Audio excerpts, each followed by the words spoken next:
자, 이번 이야기는 시청자 머랭님께서 오랜만에 찾아와 주셨습니다. 머랭님 바로 만나보도록 할게요. 네, 여보세요? 머랭님, 네, 안녕하세요. 오랜만입니다. 네, 오랜만입니다. 네, 아이고, 이렇게 또 오랜만인데도 찾아와 주셔서 다시 한번 감사드립니다. 아닙니다. 오랜만에 네. 왔는데 반겨주셔서 감사합니다. 아이고, 목소리가 유난히 밝아 보여요. 너무 오랜만에 오다 보니까 약간 설레가지고. 그렇군요. 아이고, 반갑습니다. 네. 자, 이렇게 또 밝게 오셨지만 또 네. 무서운 이야기를 항상 들려주시는 분인데 네. 오늘 이야기는 어떤 이야기가 될까요? 오늘 이야기도 일단 무당집에 들어간 친구 이야기로 시작이 될 것 같은데요. 혹시 뭐 네. 어떤 문제가 있을까요? 이번에도 같이 있으면서 생겼던 일이긴 한데 친구가 많이 화가 났던 사연이라고 하더라고요. 예. 네, 자기 입장에서는 너무 화가 많이 났던 사연이기도 하고 그 사연 전에 제가 예전에 그 친구 이야기를 했었을 때 이후에 겪었던 이야기도 한번 조금 언급하고 넘어가고자 하는 이야기도 있어가지고 그것 조금 하고 친구 이야기로 넘어가고자 합니다. 알겠습니다. 그럼 바로 출발을 해보도록 하겠습니다. 렛츠가! 길이십니다. 머릉이죠?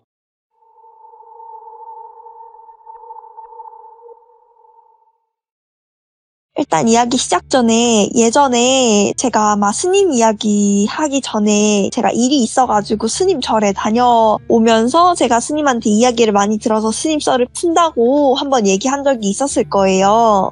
근데 그게 어떤 일이었었냐면 저번에 무당집에 들어간 친구 이야기를 한 마지막 이야기가 그 폭력적인 남자친구랑 헤어진 뒤에 교통사고로 죽은 남자친구가 뭐 부모님 꿈에 나와가지고 뭐 얘랑 결혼시켜달라 이렇게 해서 무당이 강제로 살아있는 사람과 영혼 결혼식을 시키고 양박까지 쳐가지고 그 남자친구가 악령이 되어가지고 붙어 다니면서 뭐 친구 몸까지 노렸던 그런 이야기거든요. 네네. 근데 그게 엄청 힘이 센 악령 이야기였는데 그 이야기를 전한 후에 제가 한 일주일 동안 엄청 고생을 했어요. 처음에는 별일 아니라고 생각을 했는데 길 가다가 갑자기 엄청 많이 넘어지는 거예요. 그냥 진짜 평평한 길이었는데 누가 발을 잡아 채는 것처럼 해가지고 진짜 그냥 평범하게 걸어가고 있었는데 그냥 쾅 하고 넘어지고 그런 게 한 4-5번 되다 보니까 온몸에 멍들고 다치고 이렇게 되고 자고 일어났는데 안 다친 곳에 멍이 생기기도 하고 그래가지고 이게 좀 이상하다 싶어가지고 제가 스님한테 전화를 했더니 스님이 당장 절에 내려오라고 하시는 거예요. 쉬는 날에. 그래가지고 스님한테 제가 이런 일이 있었고 이런 얘기를 전하고 난 뒤에 이런 일이 생겼다 하니까 이게 이야기라는 게 말을 전달을 하는 것만으로도 부정을 탈 수가 있다고 하더라고요. 예. 게다가 이거는 그냥 이야기가 아니라 양밥도 깔려 있었고 악령도 힘이 되게 센 악령이었대요. 예. 그러다 보니까 그 이야기가 그 악령을 불태우고 끝난 게 아니라 잔존된 기운들 같은 게 남아 있었다는 거예요. 예. 근데 그 이야기를 저한테 전달하고 제가 그거를 또 말로써 전달을 함으로써 그 부정된 기운이 저한테 조금 붙어가지고 좀 안 좋은 귀신들이 저한테 장난을 친 것 같다고 하시더라고요. 그래가지고 절에 내려가서 일단 그 부정한 기운들을 털고 올라오면서 스님한테 여러 가지 이야기를 들었고 신기하게도 그렇게 그날 털고 나서는 단 한 번도 다치질 않았었어요. 그래가지고 이게 되게 전하는 것도 굉장히 위험한 거구나라는 거를 되게 뼈저리게 느꼈던 것이기도 하고요. 네. 그래서 이번에는 일부러 친구한테 얘기는 하지 않았어요. 친구는 일부러 무서운 얘기를 듣지도 않고 이 이야기를 듣지도 않을 거기 때문에 괜히 미안해 할까봐 얘기를 하지는 않기는 했고요. 이번 이야기는 그렇게 또 뭐 부정한 기운이 있거나 이런 이야기 쪽은 아니긴 해가지고 저한테 옮길 이야기는 아니긴 해서 전달해드리는 거예요. 네네. 이제는 친구 사연으로 넘어가겠습니다. 친구는 여전히 그 무당집에서 산으로 기도 드리고 가고 붓도 보고 간단한 퇴마의식도 보고 하면서 점점 그 생활에 익숙해지고 있었대요. 부적 쓰는 법도 조금씩 연습도 하고 명상도 하면서 이제야 마음의 평안을 얻는 중이었다고 하더라고요. 근데 그러던 어느 날 한 모녀가 찾아왔는데 그 오기 전부터 그 산 아래에서 온갖 썩은 내가 나서 이번엔 좀 큰일이다 싶었다고 하더라고요. 그래서 이미 마음의 준비를 하고 자기 그 비방들 있잖아요. 무당 선생님이 주신 염주 같은 거, 부적. 네. 그리고 이번에는 금줄도 확인 제대로 하고 기다리고 있었대요. 똑똑 소리에 문을 열자마자 친구 눈에 제일 먼저 보인 게 그냥 까만 큰 덩어리였대요. 거의 작은 언덕같이 얼기설기 얽힌 영가들이 사람이 안 보일 정도로 엄청 둘러싸고 있었다고 하더라고요. 그 영가들 중에서는 제대로 몸을 갖춘 영가도 없고 제정신으로 보이는 영가도 없었대요.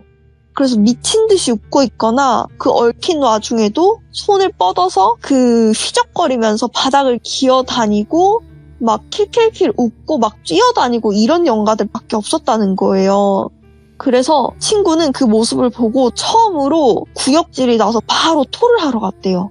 그러고 나서 다시 그쪽을 봤는데 점점 사람 모습이 흐릿하게 보이기 시작을 했는데 초췌한 중년 아주머니랑 앳된 어린 중학생 정도로 보이는 여학생이 보였는데 누가 봐도 생기도 없고 눈도 텅 비었는데 애가 엄청 생글생글 웃고 있는 모습이 정말 기괴했다고 하더라고요.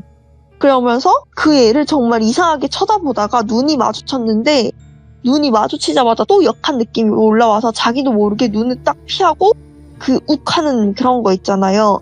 그러고 있으니까 갑자기 그 여자애가 친구한테 미친 듯이 다가와서는 팔을 부여잡고 언니는 보여요? 귀신 같은 거 보여요? 제 주변에 있어요? 이러면서 미친 사람 마냥 집착하면서 물었대요. 친구는 당황하기도 하고 악취도 있고 그 귀신들 때문에 시야도 잘 안 보이고 이런 것 때문에 정신이 없었대요. 근데 친구를 감싸고 있는 비방 때문에 영가들이 잠깐 물러난 상태가 돼버려가지고 그의 얼굴을 처음으로 봤는데 분명 아까는 생기가 없는 눈이었는데 갑자기 눈에서 광채라고 해야 되나? 광기가 눈에 싹 돌더래요. 그러면서 자신한테 귀신을 보냐고 물어붙이는데 이번에는 그 당황해서가 아니라 그 광기에 사로잡혀가지고 말을 제대로 못하겠더래요. 그러니까 그 애가 친구 보고 CX 보는 것 같은데 왜 말을 안 해? 이러면서 막 혼자 중얼거리더니 이런 덜 떨어진 X도 보는데 나는 왜 안 보이냐고! 이러면서 막 소리를 지르더래요. 그러면서 갑자기 바닥에 발을 쾅쾅 구르면서 발악하고 소리를 지르기 시작하더라는 거죠. 이제 그러기 시작을 하니까 제 친구는 완전 아연 칠색을 해가지고 쳐다보고 있는데 그때서야 이제 엄마로 보이는 중년 아주머니가 오셔가지고 애를 뜯어 말리더래요. 그만하라고 제발. 그러니까 애가 좀 진정을 하긴 하더래요. 근데 그 모습을 무당 선생님이 마상이 나와서 다 보고 계셨대요. 계속 지켜보고 있다가 들어오라고 하신 거예요. 친구도 자연스럽게 같이 들어갔는데 그때 몸에 붙어있던 그 악령 같은 영가들이 신당에는 다 같이 못 들어가더래요. 다 못 들어가고 다 떨어져 나갔는데 한 영가만 남아서 같이 들어가는 모습이 보였는데 그 모습이 너무 처참해가지고 친구가 엄청 놀랬다고 하더라고요. 옷은 한복같이 보였는데 색깔은 구분도 안 갔고 완전 넝마가 돼가지고 너덜너덜해져 있었고 전신에 살점이 다 떨어져 나가가지고 거의 해골처럼 뼈만 겨우 남아 있었다고 하셨고 그나마 온전한 게 손이었는데 그 손조차 한 엄지 2마디 정도만 제대로 남아 있었고 나머지는 진짜로 뼈조차도 제대로 남아있지 않은 그런 모습이셨대요. 예. 근데 같이 신당에 들어가는 걸 보니까 악령은 아니고 조상기 같은데 어찌 저렇게 참혹한 모습으로 있는지 엄청 안타까웠다고 하시더라고요. 그러면서 법당 안으로 들어가니까 그 아이 엄마는 지친 상태로 앉아 있었고 그 아이를 돌비라고 할게요.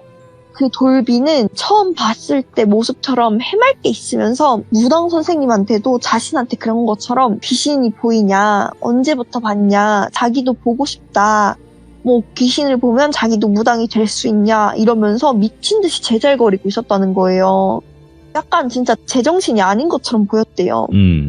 그러면서 아무리 평범한 사람이라도 그 정도 한 진짜 작은 언덕처럼 귀신들을 끌고 다니면은 억지로라도 아니면은 꿈에서라도 귀신을 보거나 약간 밤에라도 귀신을 보거나 이렇게 해가지고 눈이 뜨일 것 같은데 아직 귀신을 못 봤다는 게 자기는 신기하기도 했대요. 자기는 약간 좀 친구는 억지로 눈을 뜨게 된 상태잖아요.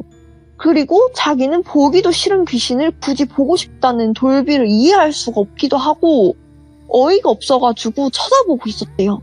그러면서 무당 선생님은 그 제잘거리는 소리를 듣고 있다가 돌비 말을 끊어버리고 왜 그렇게 귀신을 보고 싶냐고 물으셨대요. 그러니까 돌비는 귀신 보는 게 얼마나 특별해요. 그리고 얼마나 재밌어요, 인생이. 이렇게 지루한 인생이 귀신을 보게 되면 얼마나 재밌어질 거예요. 그리고 저는 어렸을 때부터 귀신 이야기? 그리고 막 오컬트적인 거 이런 거 자기는 너무 좋아한다고. 그래서 좋아하는 걸 넘어서 이젠 자기는 그냥 귀신을 보면서 귀신이랑 함께 살아갔으면 좋겠다고. 이런 식으로 망설임 없이 대답을 했다고 하더라고요. 그 뒤에 그 대답을 듣고 무당 선생님이 돌비 엄마한테 돌비가 언제부터 귀신에 관심을 가졌냐고 물어보셨다고 하더라고요. 그러니까 이제 돌비 어머니께서 초등학교 때 자신을 아껴주시던 외할머니가 돌아가신 뒤에 요새는 그 TV든 유튜브든 미디어에서 엄청난 그런 공포를 소재로 하는 그 테마가 엄청 많이 나오잖아요. 네. 무당도 그렇고 뭐 흉가도 그렇고 영안도 그렇고 그런 종류의 테마가 하도 접할 수 있는 게 많으니까 그런 걸 엄청 많이 봤나 봐요. 네. 그러니까 자기가 아끼시던 외할머니가 돌아가셔서 자기 외할머니를 한번 보고 싶다고 생각했던 게 처음이었대요.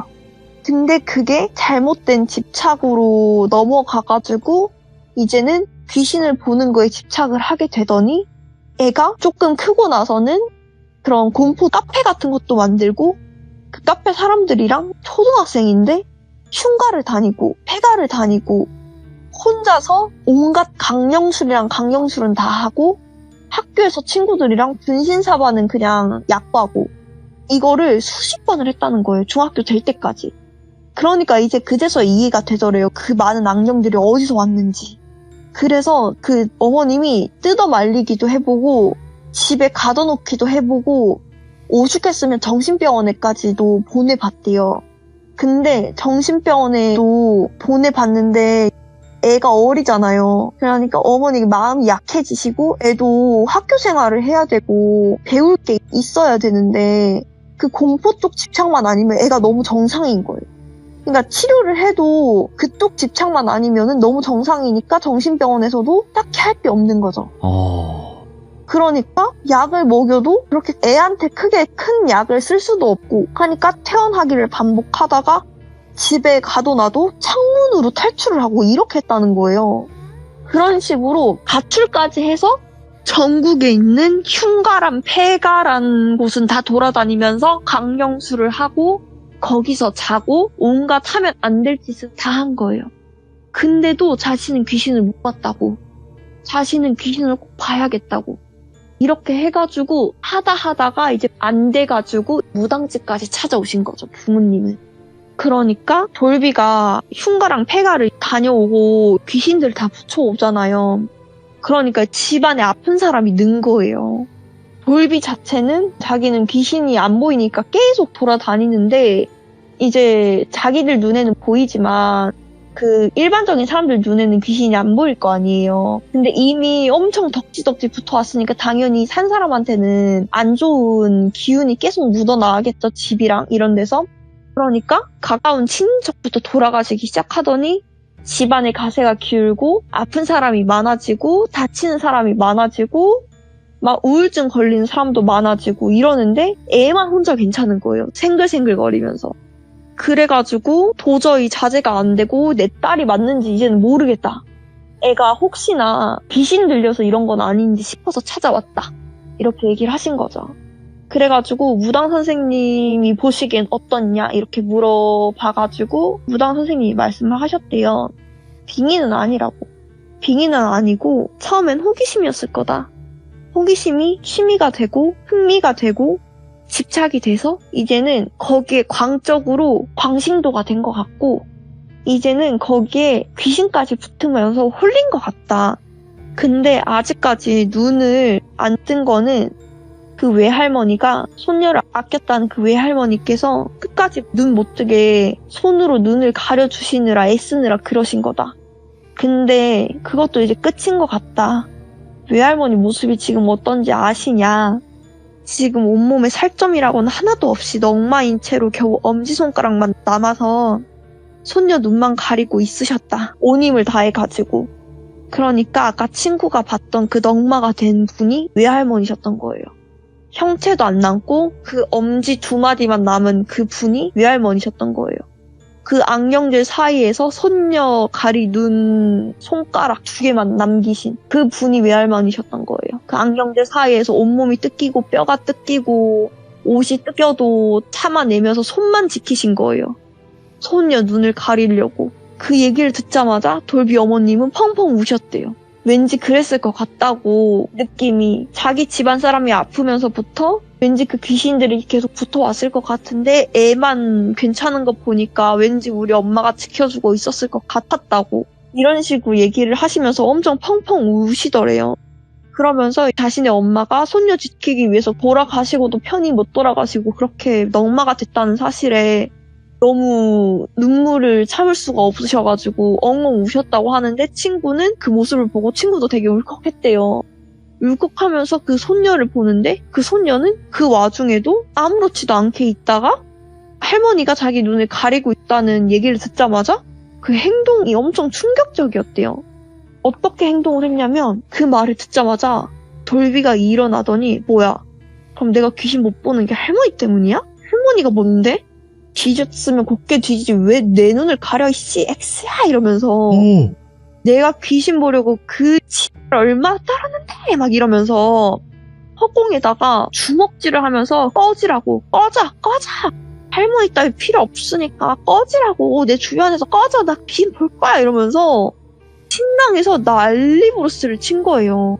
그러니까 뒤에서 묵묵히 서 있던 그 넝마 투성이었던 외할머니 영가가 진짜 스르륵 주저앉더니 형체가 거의 안 남으셨다고 했잖아요. 진짜 몸이 그냥 들썩들썩 거리는 게 보이셨대요. 막 흐느끼는 소리가 들렸대요. 친구 귀에. 그 모습을 보고 있는 친구도 얼마나 그랬겠어요. 자기는 보기 싫어도 지금 보고 듣기 싫어도 듣고 맞기 싫어도 맞는 비치를 맞고 있고 괴롭게 여기 갇혀서 살고 있는데 쟤는 뭐가 그렇게 좋아가지고 귀신을 보려고 저 난리를 피우고 자기 조상신들은 자기를 지켜주지 못해가지고 자기가 이렇게 됐는데 얘 조상신은 돌비를 지켜주려다가 저렇게까지 돼가지고 넝마가 돼서도 저렇게 지켜주고 있는데 제가 저러는 게 너무 화가 나는 거예요. 그러니까 진짜 한 대 발로 차고 싶었대요. 너무 열받고 이래가지고. 그래서 너무 열받아가지고 진짜 그냥 일어나서 그 금줄 밖을 나가려고 했대요. 나가서 진짜 한 대 때리려고.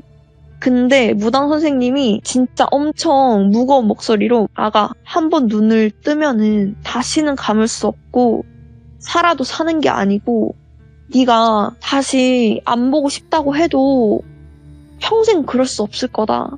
넌 그래도 보고 싶냐고. 그러니까 돌비가 갑자기 고개를 휙 돌리면서 눈을 또 반짝이더니 자기는 보고 싶다. 나는 죽은 할머니를 또 죽여서라도 볼 거다. 이 말에 돌비 엄마도 충격을 받아가지고 그냥 말을 잃고 제 친구도 충격을 받아서 그냥 말을 잃고 자리에 앉았대요. 그냥. 와 쟤는 그냥 미쳤다. 그냥 미쳤구나. 쟤는 귀신을 그냥 보았구나 이런 생각을 했다고 하더라고요. 무당 선생님도 그 말을 듣고서는 그냥 그 돌비를 보다가 그 뒤에 있었던 돌비 외할머니를 쳐다봤대요.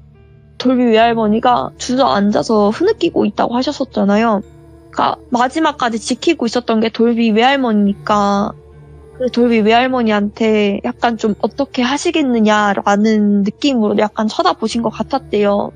그러니까 돌비 외할머니도 이제 고개를 푹 숙이고 고개를 이렇게 저으셨대요. 약간 포기하겠다는 뜻으로. 그래서 무당 선생님이 알겠다고 하시고서는 돌비를 먼저 내보냈대요. 그리고 돌비 어머니한테 얘기를 했대요. 쟤는 이미 늦었다고. 비방을 하든 굿을 하든 뭘 하든 만약에 지금 데리고 있는 악령들을 어쨌든 흉가에서 모아온 애들이라 떨칠 수는 있을 거다.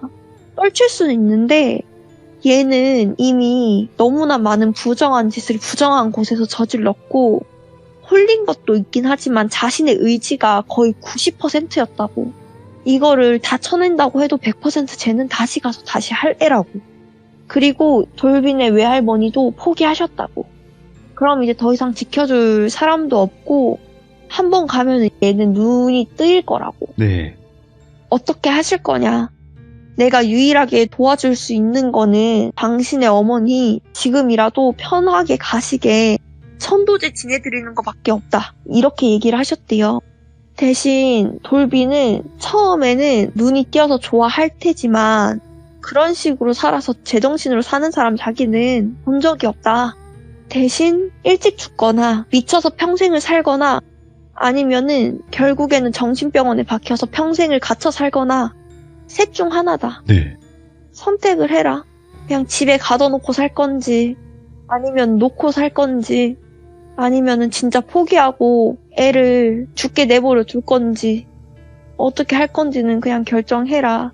근데 나는 제 괘씸해서 나는 우리 집에선 쟤한테 굿 못 해주겠다. 비방도 못 해주겠고 굿도 못 해주겠고 비방 해봤자 쟤는 저 비방 다 버릴 애다. 와.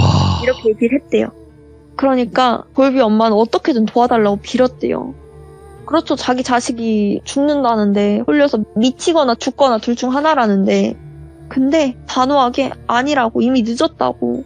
내가 아니더라도 어디를 가든 똑같이 말할 거라고 얘기를 했대요. 그러니까 돌비 엄마는 진짜 오열을 했대요. 예. 어쩌다 이렇게 됐는지 모르겠다고.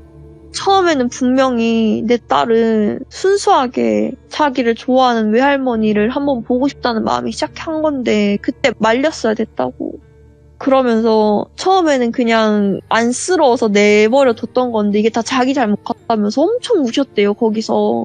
그러면서 결국에는 일단은 자기 불쌍한 엄마 천도제를 좀 지내달라고 얘기를 하셨대요.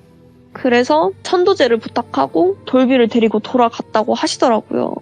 그러면서 그 외할머니는 돌비를 안 따라갔다고 하시더라고요. 그러면서 그때서야 돌비 외할머니랑 얘기를 좀 나눌 수 있는 시간이 좀 생긴 거예요. 그러면서 그 돌비 외할머니가 그때서 입을 여시는 거예요. 자기가 잘못한 거라고.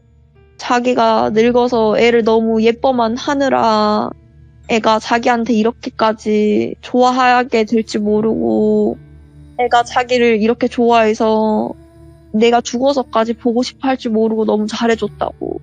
애가 나한테 집착이 생겨서 귀신한테까지 집착이 옮겨가고 이런 식으로 바뀌었다고. 이게 다 내 잘못이라고. 자기 천도제 안 지내줘도 괜찮으니까 우리 손녀는 어떻게 해줄 수 없겠냐 이런 식으로 부탁을 하셨더라고요. 근데 무당 선생님이 할머니도 아시지 않느냐. 이미 늦었다. 이미 손녀 계속 옆에서 보시지 않으셨냐. 이미 늦었다. 이러니까 고개를 또 푹 떨구시더래요. 아셨던 거예요. 부탁을 하시면서도 이미 늦었다는 걸 알고 계셨대요. 알고 계셔가지고 자기 잘못이라고. 자기는 천도제 받을 자격도 없다고 이런 식으로 얘기를 하셨대요.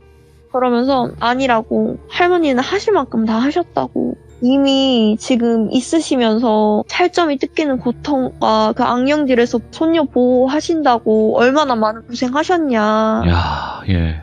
지금까지 손녀가 무사할 수 있었던 거는 다 할머니 덕이다. 이 이후의 일은 온전히 그 손녀 본인이 감당해야 될 몫이다. 이제라도 그냥 편히 가셔라. 지금 넉마된 옷 제가 그냥 좋은 예쁜 한복 하나 지어서 올려 보내드릴 테니까 그거 입고 예쁘게 올라가셔라. 이렇게 하고 그냥 당나무에다가 그냥 작게 상 차려가지고 그냥 그건 공짜로 해주셨대요. 작게 상 차려가지고 한복 태우고 기도문 하고 올려 보내셨대요. 근데 끝까지 올라가시면서 할머니 울면서 올라가셨다고 하시더라고요. 그러면서 친구는 저한테 얘기하면서도 엄청 화난 목소리더라고요. 왜냐면 자기는 너무 끔찍했대요. 돌비 자체가. 왜냐면 진짜 자기 눈을 내어주고 싶었더래요. 자기 몸을. 자기 몸이랑 걔 몸이랑 바꿔주고 싶었대요. 자기는 진짜로 이렇게 보기 싫어서 힘들게 살아가고 있는데 이렇게 살아가고 있는 반면 보고 싶어서 미쳐가지고 저렇게 날뛰는 애가 있는데 왜 자기는 보기 싫어가지고 이렇게 살아가고 있는데 왜 나는 이렇게 보고 있고 보고 싶다는 애한테는 저렇게 지켜주는 사람이 있어가지고 끝까지 지켜주다가 저렇게 떠나는 사람이 있냐 이런 식으로 해가지고 겨우겨우 명상을 하면서 멘탈을 잡고 있었는데 멘탈이 한번 무너졌다고 하더라고요. 그래서 이때까지 명상하고 마음 공부하고 이런 게 한번 무너져가지고 좀 회복하는데 다시 시간이 걸릴 것 같다고 얘기를 하더라고요. 그것 때문에 다시 처음부터 기도 제대로 하라고 혼났다고 하더라고요, 무당 선생님한테. 진짜 이게 참 사람이 상대적이긴 한 거지만. 네. 자기 입장에서 얼마나 그렇겠어요. 그래서 그 뒤로 돌비가 어떻게 됐는지는 모르신대요. 다른 무당집을 찾아갔는지 어떻게 됐는지 모르겠지만 결과론적으로는 무당 선생님 말씀으로는 눈을 떴을 거고 지금 한창 미친 듯이 좋아서 돌아다닐 때라고 아마 돌아다니면서 빙의에 걸려서 미치거나 미쳐서 집을 나가서 돌아다니다가 사고를 당해서 사고사로 죽거나 아니면은 그냥 진짜 미친 새로 여기저기 몸 빼앗기면서 살면서 여기저기 돌아다니면서 그냥 평생 그렇게 살다가 죽거나 아니면은 정신병원에서 죽거나 그냥 셋 중 하나라고 하더라고요. 근데 말로가 좋은 말로가 없네요, 이게. 네, 그렇죠. 왜냐면 안 할 짓을 너무 많이 했대요, 못할 짓을. 네. 근데 머랭님께서도 오늘 이 이야기를 들려주신 이유도 있을 것 같은데, 그러니까 대부분 귀신이라는 존재가 우리가 과학적으로 증명이 안 되다 보니까 좀 궁금해하고 미스테리하게 생각을 하고 그걸 찾아보려고 하고 이런 경우들이 있잖아요. 저희 시청자분들 중에서도 궁금해하시거나 찾아다니시는 분들이 계시니까. 근데 그게 흥미고 취미가 되면 상관이 없고 이제 자신이 조심하거나 금기사항을 어기지 않으면 상관이 없는데 그 모든 금기사항을 다 어기면서 돌아다니니까 그렇게 된 거죠. 그럴 수 있어요. 네. 그러니까 이게 뭐든지 적당이라는 게 중요한데 그 아이한테는 적당이라는 게 없었던 거예요. 사춘기인 것도 있었겠지만 이게 어렸을 때부터 너무 자극적인 콘텐츠들을 많이 접했던 것도 사실 문제가 조금 있었던 것 같아요. 근데 저는 잘 모르겠는 게 그래요. 그런 콘텐츠의 영향을 안 받을 순 없겠지만 그거를 아무리 보더라도 행하는 사람이 있고 행하지 않는 사람이 있는 건데 또 무언가에 우리가 모르는 그런 문제가 있지 않았었을까라는 생각도 들고요. 그러니까 그 아이의 성정도 있었던 것 같아요. 그러니까 아무리 떨쳐내고 그거를 해도 무당 선생님 말씀으로는 다시 찾아갈 애다라고 말하는 게 그 애의 성정 자체가 이미 거기에 홀딱 빠져있는 것 같다고 하더라고요. 그래서 이게 참으로 제가 방송에서도 항상 말씀을 드리지만 너무 깊이 빠지지 않는 걸 원해요. 저도 시청자분들이. 그렇죠. 그러니까 공감하고 슬퍼하고 저 내용이 정말 화도 나고 이런 경우들을 알고는 있지만 너무 깊이 빠지지 말고 이야기는 이야기대로 들어달라라고 얘기하는 거는 거기까지 해주시는 선이 가장 좋다고 판단을 했기 때문이거든요. 네, 그렇지만 오늘 머랭님의 또 이 사례로 인해서 좀 더 우리가 생각을 해볼 수 있는 그런 계기가 되지 않았을까 생각을 합니다. 다들 가시려면 몸 조심해서 다녀오시고 금기사항은 꼭 지키시고. 아이고 머랭님 오늘 또 바쁘신 와중에 이렇게 시간 내주셔서 너무너무 감사드립니다. 고맙습니다. 네, 감사합니다. 네. 귀신 보시는 분들은 귀신 보는 거를 저주라고까지 생각을 하셨다고 얘기도 많이 나왔었어요. 그만큼 많이 힘들고 주변 사람들이 끊어지는 그런 경우들이 많을 겁니다. 굉장히 어려운 상황들, 외로운 그런 길을 걷게 되는 일들이 많은데 그거를 단순 호기심, 그냥 재미로 생각을 해서 나도 그렇게 되고 싶다. 아니면 귀신이라도 봐서 무당해가지고 돈 좀 많이 만져보고 싶다. 이런 악한 생각을 안 하셨으면 좋겠다라는 의견을 다시 한번 드리고 싶네요. 시청해주신 모든 분들 감사드립니다. 고맙습니다.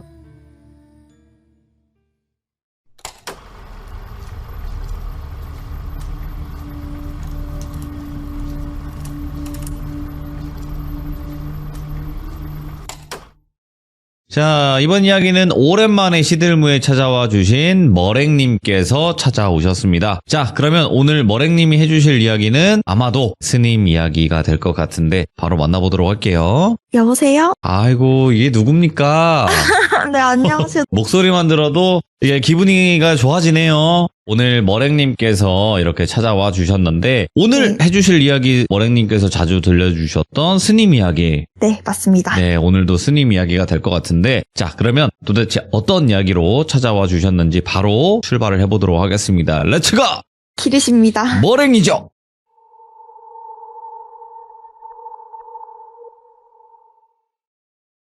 오늘도 일단 스님에 대한 얘기를 먼저 꺼내드릴 건데요. 일단 스님이 계시는 절에는 되게 다양하신 분들이 찾아오세요.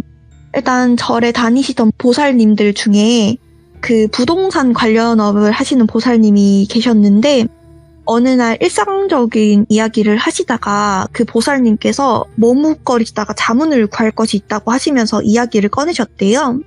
이분이 부동산 관련업을 하신다고 했는데 그 당시 그분은 이제 개발될 만한 땅을 미리 사서 가지고 있다가 땅값이 오르면은 그 땅을 팔아서 이익을 남기는 일을 하시는 그런 땅도 좀 잘 보고 돈도 잘 굴리시는 분이셨다고 해요. 이번에 그 보살님이 땅을 소개를 받아가지고 산 하나를 보러 갔는데 위치도 좋고 본인이 듣기로는 근처에 이제 고속도로가 막 생기기 시작하는 시대여가지고 그런 고속도로가 생긴다는 정보도 있어가지고 이 산을 위치상 터널도 뚫을 수가 있어가지고 가지고 있으면은 땅값도 오르고 금싸라기 땅이었다고 하더라고요. 근데 그게 가지고 있으면 되게 땅값이 오르는 금싸라기 땅이잖아요. 근데 이상하게 산 주인들이 산 크기나 위치상의 이점에 비해서 너무 싼 값에 계속 땅을 넘기려고 했다고 하시더라고요. 그래서 뭔가 빨리 팔아치워버리고 싶어 하는 것처럼 막. 그래서 다른 사람 같으면 약간 옳다쿠나 하고 바로 계약을 했겠지만 이 보살님은 싼 값은 약간 싼 이유가 있다고 생각을 하시고 혹시나 싶어서 문제가 있는 땅일까봐 조사를 해봤다고 했는데 문제가 좀 없는 땅이긴 하셨대요. 다만 이 산을 파려는 산 주인들의 집안 사정이 좀 안 좋다는 것뿐? 그래서 그냥 집안 사정이 안 좋아가지고 이 땅을 빨리 팔려고 하는 건가 싶으셔가지고 이 보살님은 양심상 여기 땅 가지고만 있어도 훨씬 오를 땅이니까 당장에 파는 것보다는 조금 가지고 있다가 나중에 고속도로가 생기고 터널이 뚫리려고 하면은 그때 보상을 받거나 아니면은 땅값이 더 올랐을 때 파는 게 집안 사정에 도움이 되지 않겠냐고 그런 산주인들한테 설명을 해줬대요. 근데 이상하게도 산주인은 그런 거 다 상관없고 지금 우리한테 필요 없는 땅이라 파는 거니까 신경 쓰지 말라고 했다고 하더라고요. 일단 보살님 입장에서는 좋은 건데 아무리 생각해도 뭔가 찝찝하기는 해가지고 계약서는 다 작성을 하고 도장만 찍으면 되는데 못 찍고 있었다고 하시더라고요. 근데 또 찝찝하다고 포기하기에는 되게 아까운 땅이셔가지고 붙잡고 질질 끌고 있다가 스님께 자문을 구하러 왔다고 얘기하셨다고 하시더라고요. 스님이 땅 기운이나 나쁜 기운 같은 걸 잘 보시니까 조금 부탁드리고는 싶은데 이게 개인의 사사로운 일이시잖아요. 그래서 너무 신경은 안 쓰셔도 된다고 보살님이 되게 어색하게 웃으시면서 얘기를 하셨는데 이상하게 스님은 그 얘기를 듣는데 왠지 그 산을 꼭 봐야겠다는 생각이 드셨다는 거예요. 뭔가 정확하게 뭘 보거나 느끼거나 그러진 않았지만 그냥 꼭 가봐야 될 것 같은 그런 느낌.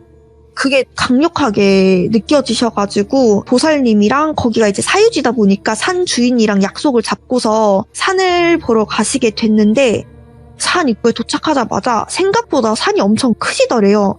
또 코를 찌르는 썩은 내가 좀 느껴졌다고 하시더라고요. 그래서 엄청 인상을 좀 찌푸릴 정도로 썩은 내가 나셨는데 같이 온 보살님이나 산주인은 전혀 그 썩은 내를 못 맡았다고 하시더라고요. 그러고 나서 산주인을 보는데 그 산주인한테서도 그 산에서 나는 썩은 내랑 함께 약간 저주 같기도 하고 원한 같기도 한 게 몸에 덕지덕지 붙어있는 게 눈에 보이셨다고 하더라고요. 스님께서는 이제 일부러 그런 건 아닌데 냄새가 나니까 인상을 약간 찌푸리시고 산주인한테 혹시 이 산 무슨 산이냐고 물으셨는데 산주인이 엄청 퉁명스럽게 그런 거는 왜 묻냐고 스님이 살 것도 아니면서 막 이렇게 대답했다고 하시더라고요. 그것도 그렇게 산주인 입장에서는 계속 그 보살님이 계약을 할 듯 말 듯 질질 끌다가 이번에는 온다고 해가지고 또 계약을 하러 오는가 싶더니 상관도 없는 스님이랑 같이 와서는 뜬금없이 스님이 자기 보면서 인상 찌푸리면서 이 산 무슨 산이냐고 묻는데 당연히 기분이 좋을 리가 없잖아요. 그래가지고 이제 스님이 그러면은 이 산 내가 살 테니까 말해보라고, 원래 무슨 산이었냐고 이러니까 갑자기 산주인이 얼굴이 엄청 밝아지시더래요. 그래서 원래는 우리 집안의 선산이었다. 원래 선산은 잘 안 팔잖아요. 자기 집안의 산인데. 근데 웬만하면, 그죠? 네, 진짜 웬만하면 정말 안 파는데 이게 선산으로 안 쓰게 되면서 팔게 됐다라면서 그냥 대답을 하시더래요. 그래서 스님은 이상하잖아요. 아무리 들어도. 게다가 냄새도 나고 이러니까 이제 산을 사려면은 나도 산을 조금 둘러봐야 하니까 좀 봐야겠다고 하면서 그 썩은 내를 따라서 산을 무작정 오르기 시작하셨대요. 두 분이 말릴 틈새도 없이. 게다가 이제 워낙에 큰 산에다가 이미 나 있는 산길로 가는 게 아니라 그 썩은 내랑 약간 원한이 느껴지는 곳을 따라서 올라가다 보니까 험한 곳으로 갈 수밖에 없었고, 뒤에는 보살님이랑 산주인까지 데리고 올라가다 보니까 조금 되게 늦게 올라가게 되시더래요. 그리고 스님은 약간 원래 조금 체력이 좋기는 하시는데 그 두 분은 엄청 헉헉대면서 겨우겨우 따라오시고 계시는데 한 2시간 정도를 그냥 나무를 헤치면서 올라가셨다고 하시더라고요. 진짜 큰 산이었대요. 선산 중에서도. 그러면서 엄청 헤치면서 올라가다가 큰 나무 하나를 헤치고 딱 나오니까 작은 공터가 하나가 나왔다고 하시더라고요. 근데 그 작은 공터에 굉장히 오래전에 집터로 쓰였던 곳으로 보이는 장소가 나왔는데 그 주변으로 풀이나 나무가 까맣게 죽은 듯이 하나도 안 나 있었고 땅도 다 말라 비틀어져 있었다고 하셨고, 이제 그 집터로 보였던 곳 역시 오래전에 약간 불탔던 흔적으로 그 새카맣게 이렇게 네모나게 이렇게 보이셨다고 하더라고요. 근데 그곳에 가자마자 완전 썩은 내 근원인 걸 아셨대요. 거기서 완전 썩은 내가 확 났고 이제 그 저주랑 원한의 근원지가 여기구나 하셨던 게 그 집터 한가운데에 새까맣게 탄 4명의 영가가 보이셨대요. 예. 그 새까맣게 탄 4명의 영가가 그 크기로 보아하니 제대로 된 얼굴도 안 보이시는데 그 어른 둘의 애기 둘 영가 같았는데 가족의 영가 같았고 눈에서는 피눈물이 엄청 많이 흐르고 있었다고 하더라고요. 그러면서 그 영가들의 눈이 제대로 보이진 않았지만 같이 올라온 산주인을 엄청나게 노려보고 있었다고 하더라고요. 그러면서 이제 그 산주인을 보면서 스님이 물어봤대요. 여기 혹시 누가 살았던 곳이냐고. 근데 오히려 그 산주인이 스님한테 이런 곳은 대체 어떻게 찾은 거냐고, 길도 없었는데 대체 어떻게 이렇게 이곳을 찾아서 올라왔냐면서 엄청 헉헉대면서 얘기를 했다는 거예요. 그래서 스님이 보아하니까 여기가 지금 올라온 산주인은 진짜 이곳에 대해서 하나도 모르고 있는 게 맞더래요. 거짓말하는 게 아니라. 그러니까 이 산주인은 그냥 한 30, 40대로 보이는 조금 산주인 치고는 되게 어린 편에 속해가지고 이 사람은 조금 모를 수 있겠다 싶어서 혹시 집안에 제일 큰 어르신이 누구냐, 예. 혹시 살아 계시냐 이렇게 물어봤는데 또 거기서 이제 경계 모드가 들어간 거죠. 그런 건 또 왜 물어보시냐고. 그러니까 스님이 봤었을 때 이 문제는 약간 집안 대대로 내려오는 문제 같은데 그냥 집안의 큰 어르신한테 얘기를 할 테니까 말해라 이런 식으로 얘기했는데 내가 당신이 누군지 알고 그런 걸 말하냐, 말 못한다 이런 식으로 얘기를 하는 거예요. 그러면 너는 이 산에 대해서 제대로 알고 있는 게 있냐 이렇게 하니까 아니 나는 모른다, 그냥 이 산은 우리가 집안 사정으로 계속 팔려고 했던 땅이다, 그래서 이 산에 대한 거는 그냥 우리가 더 이상 선산으로 안 쓰는 땅이어가지고 이제 팔려고 내놓은 것밖에 없다 이렇게 얘기를 하셨대요. 더 이상 그 사람이 되게 진짜 고집불통이어가지고 그냥 얘기를 하셨대요. 너네 집안에 지금 저주가 쓰였다. 너네 집안에 네가 알고 있는 조상 중에서 곱게 죽은 사람 없지 않냐. 그리고 너네 집에 이 산 선산으로 제대로 안 쓰여진 이유가 너네 집이 선산이라는 게 조상들이 돌아가시면은 무덤을 짓는 게 선산이잖아요. 그쵸. 선산에 네. 원래 조상님의 그 무덤을 이렇게 묻잖아요. 맞죠. 그 약간 네. 예자되는 매장을 했으니까 무덤을 묻으면은 그 무덤이 파헤쳐지거나 아니면은 비 같은 게 오면은 떠내려 가거나 아니면 썩거나 이러지 않았냐. 이런 식으로 대대로 너네가 내려오는 선산이라지만 이 땅에 조상묘 남아있는 거 있냐고 하니까 대답이 없더래요. 그러고 나서는 옛날에는 너네 집 나름 잘 살았지. 근데 이제 입에 풀 줄도 못할 것 같지 않냐고. 이 선산 예전부터 팔려고 했는데 계약 전까지 갔다가 취소되고 아니면은 계약했어도 취소되는 경우 많았을 거라고. 그리고 또 네가 알고 있는 사람들 중에서 조상들 중에 곱게 간 사람 없을 거라고. 이렇게 얘기하니까 진짜 그 사람이 엄청 당황을 하더래요. 예.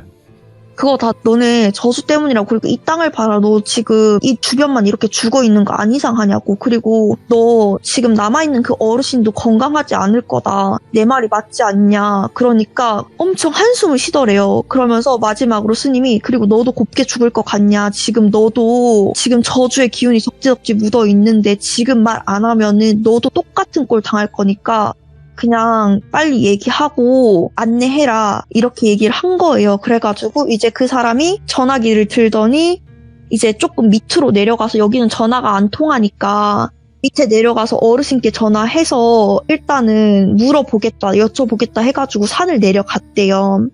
그러고 나서 다시 2시간에 걸쳐가지고 밑으로 내려가서 어르신한테 전화를 되게 속닥속닥 하면서 전화를 했는데 엄청 길게 통화를 하더래요. 그러다가 그 어르신이 허락을 했다고 선산이니까 바로 근처 마을에 자기네들 마을이 있었던 거예요. 그래가지고 제일 큰 어르신을 찾아갔는데 딱 봐도 건강이 되게 안 좋고 눈도 퀭하고 다크서클이 되게 진하게 덮은 얼굴이신 거예요. 근데 제일 큰 어르신이라고 해도 한 6, 70세 정도밖에 안 됐는데 얼굴을 보면은 거의 한 90세 정도 된 노인 같아 보이시더래요. 근데 그 어르신도 산주인처럼 엄청 짙은 그 썩은 내가 거의 2배 정도 더 많이 났고 저주도 한 2배 정도 많이 있는데 거기는 플러스로 죽음의 기운까지 같이 엄청 많이 붙어 있더래요. 네. 그러면서 이제 그 스님은 그 어르신을 뵙자마자 마주 보고 앉아가지고 어르신은 저 선산에 중턱에 있는 다 타버린 집 알고 계시죠? 이렇게 얘기를 하셨는데 그 어르신 눈에 되게 공포심이 깃드는 게 보였대요. 처음에는 되게 말을 덜덜덜 떨면서 나는 몰라. 나는 몰라. 아무것도 몰라. 막 이런 식으로 되게 공포심에 덜덜 떠시다가 스님이 이렇게 남은 자손들이 대대로 고통받아서 죽지 못해 근근히 사는 걸 보고 싶으시냐고. 그냥 사실대로 말씀하시라고 네. 하니까 그제야 약간 어르신이 정신을 제대로 잡고 얘기를 하시더래요. 자기가 굉장히 어렸을 적에 자신의 작은 아버지 가족이 거기에 살았대요. 근데 그때가 1940년도 때인가 50년도 때였는데 그때 한창 크게 유행했던 게 한센병이라고 아시나요? 알죠. 네, 나병이라고도 하고. 네, 나병이라고도 하죠. 그게 그 당시에는 치료제가 없었어요. 치료제가 없어가지고 거기서 걸리면 무조건 격리를 했었어야 되잖아요. 근데 이 집안 자체가 옛날에는 되게 나름 잘 살았던 집안이고 그 대대손손 그 종갓집이라고 하죠. 그런 집안이다 보니까 자기 집안에서 그런 사람이 나왔다는 거를 전염병 환자가 나왔다는 걸 알리고 싶지 않았던 거예요. 그러니까 처음에는 그 집 며느리가 걸린 거죠. 작은 아버지의 아내. 그 원래는 그 아내만 쫓아서 내보내려고 했는데 그 작은 아들이 죽어도 그럴 수 없다. 이렇게 하면서 그 집 사람들 다 내쫓아버린 거예요, 마을에서. 근데 그 당시에 나병 걸린 환자들이 어디로 가겠어요. 받아주는 데도 없고 예. 갈 데도 없다 보니까 선산이 엄청 크고 넓잖아요. 막 거기서 숨어 살았던 거예요, 중간에. 그 집을 짓고 그 중간에서 숨어 살았는데 거기서 숨어 살다가 들킨 거예요.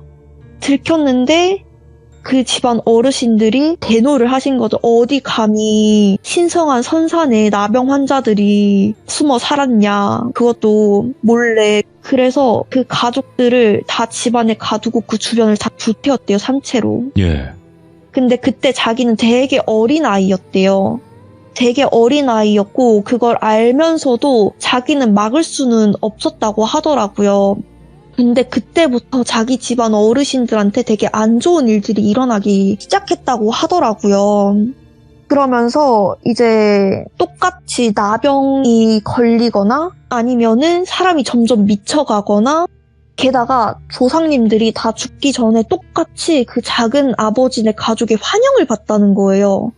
그러면서 지금 자신도 똑같이 지금 죽어가는데 새카맣게 탄 4명의 그 작은 아버지네 가족이 보인다고. 네. 그러면서 그래서 무서워하면서 자기 아무것도 모른다고 처음에 대답을 안 하려고 한 거예요. 그러니까 그게 저주였던 거죠, 계속. 예. 그래서 이제 그 저주가 계속 대대손손 내려오는 이유도 한 명씩 살아남겨가지고 계속 저주하려고 대는 안 끊기게 그냥 근근히 먹고 살 만큼만 계속 그냥 대가 안 끊기게만 유지하게 한 거예요. 그 영가들이. 근데 처음에 스님은 이 내용을 원래 다 알고 계셨어요. 그 영가들을 봤었을 때. 왜냐면 저희 이제 모르시는 분들도 계실 테지만 스님은 영가들의 기억을 읽을 수 있고 약간 그 사람을 보면은 그 기억을 살짝 볼 수 있다고 하셨잖아요. 예. 근데 이 얘기를 직접 사람들한테 들으려고 했던 이유가 뭐냐면 이 영가들이 제일 억울했던 이유가 갇혀서 불에 태워진 것도 굉장한 큰 원한이긴 했는데 그 당시에 그 집안에서 지워졌다는 것. 자기는 그 집안의 일원이었는데 나병 환자였다는 한센병 환자였다는 이유로 그 집안에서 쫓겨나고 족보에서 지워지고 예. 없던 사람처럼 자기는 자기 집안을 되게 소중하게 여기고 되게 자랑스럽게 여겼는데 그 병 하나 때문에 자기 가족이 다 몰살 당했던 게 제일 큰 원한이었던 거예요. 그래서 이 원한을 풀어주는 것 자체가 자기 집 이제 남아있는 자손들이 그것을 자기 입으로 자기 죄를 인정을 하는 것 자체가 원한을 푸는 조건이었대요. 그래가지고 스님이 그걸 듣기 위해서 그 어르신한테 안내를 하라고 하고 말을 하게끔 유도를 하신 거였던 거예요. 그래서 지금 아무것도 모르는 그 산주인한테는 들을 게 없었던 거죠, 스님은. 그래서 그 어르신한테 유도를 한 거고 말할게. 그것만으로도 약간의 원한이 풀렸고 100% 원한이 풀릴 수는 없대요. 그 사람들이 너무 오랜 기간 원한을 했고 너무 불태워 죽인 것 자체가 큰 잘못을 했기 때문에 네. 그래서 일단은 진실을 인정을 하고 잘못을 뉘우치긴 했는데 이미 진짜 잘못한 사람들은 다 돌아가셨잖아요. 그래서 지금 할 수 있는 거는 이제 그 사람들을 다시 가족으로 인정하고 죽을 때까지 제사를 지내라고. 지금부터라도. 야. 대대손손 이 사람들을 가족으로 인정하고 꼭 제사 지내라고. 그러면은 이제 저주가 더 이상 몸을 갉아먹지 않을 거고 이제 집안이 가세가 기울거나 몸이 아프거나 미치거나 이런 증상이 없을 거고 저 선산에 무덤을 만들거나 해도 뭐 나무가 썩거나 무덤이 뭐 떠내려 간다거나 이런 거 절대 없을 거라고. 야. 대신에 그 영가들은 그 산을 떠나진 않으실 거라고. 예.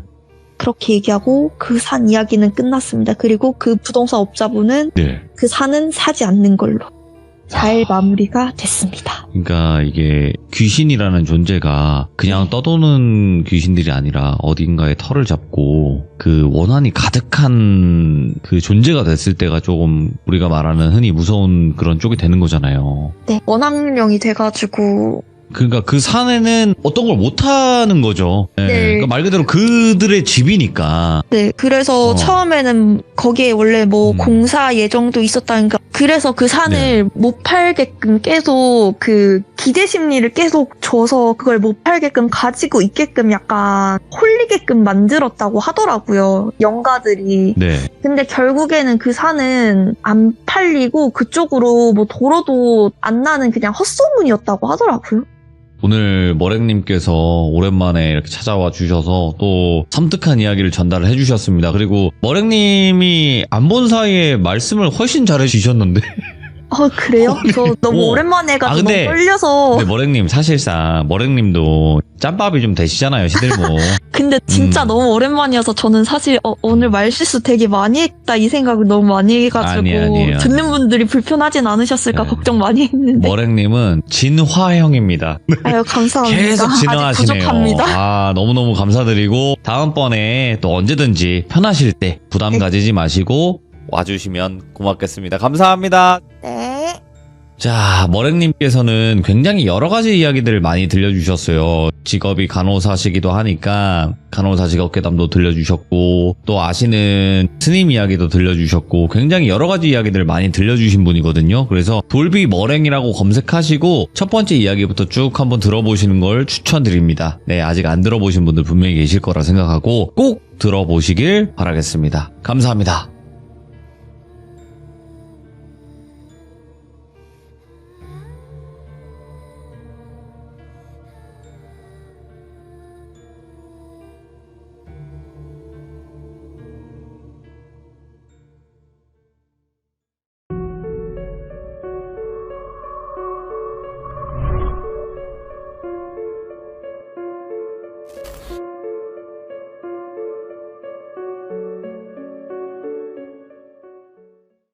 자, 이번 이야기는 시청자 동네꼬마님께서 시들무에 찾아와 주셨습니다. 바로 만나보도록 할게요.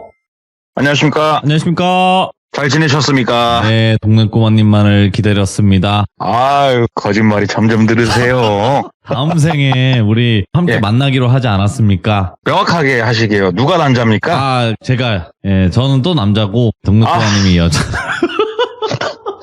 감당할 수 있겠어요? 제가 머리 긴다고 하면 감당할 수 있어요? 그때는 좀 다르게 생기셨길 바라고요. 네, 아무튼 오늘 동네꼬마님께서 또 이렇게 찾아와 주셔서 너무 감사드립니다. 네, 감사합니다. 네. 자, 오늘 동네꼬마님께서 해주실 이야기 그냥 예고 네. 없이 바로 들어야 될 것 같은 느낌이 강력합니다. 네, 알겠습니다. 네, 바로 출발을 해보도록 할게요. 렛츠고! 길이십니다. 동네꼬마요.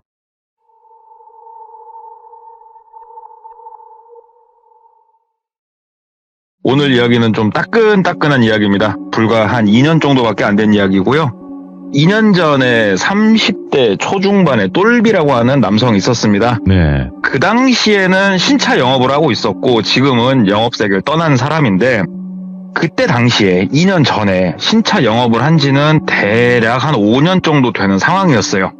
그러면 5년 정도 차를 팔면서 많은 일이 있었겠죠. 처음에는 차도 많이 팔렸고 뭐 돈도 좀 벌었고 네. 기분이 좋죠. 거기서 우리가 맛을 보면은 그쪽 바닥에서 나오는 게 좀 힘들어져요. 그게.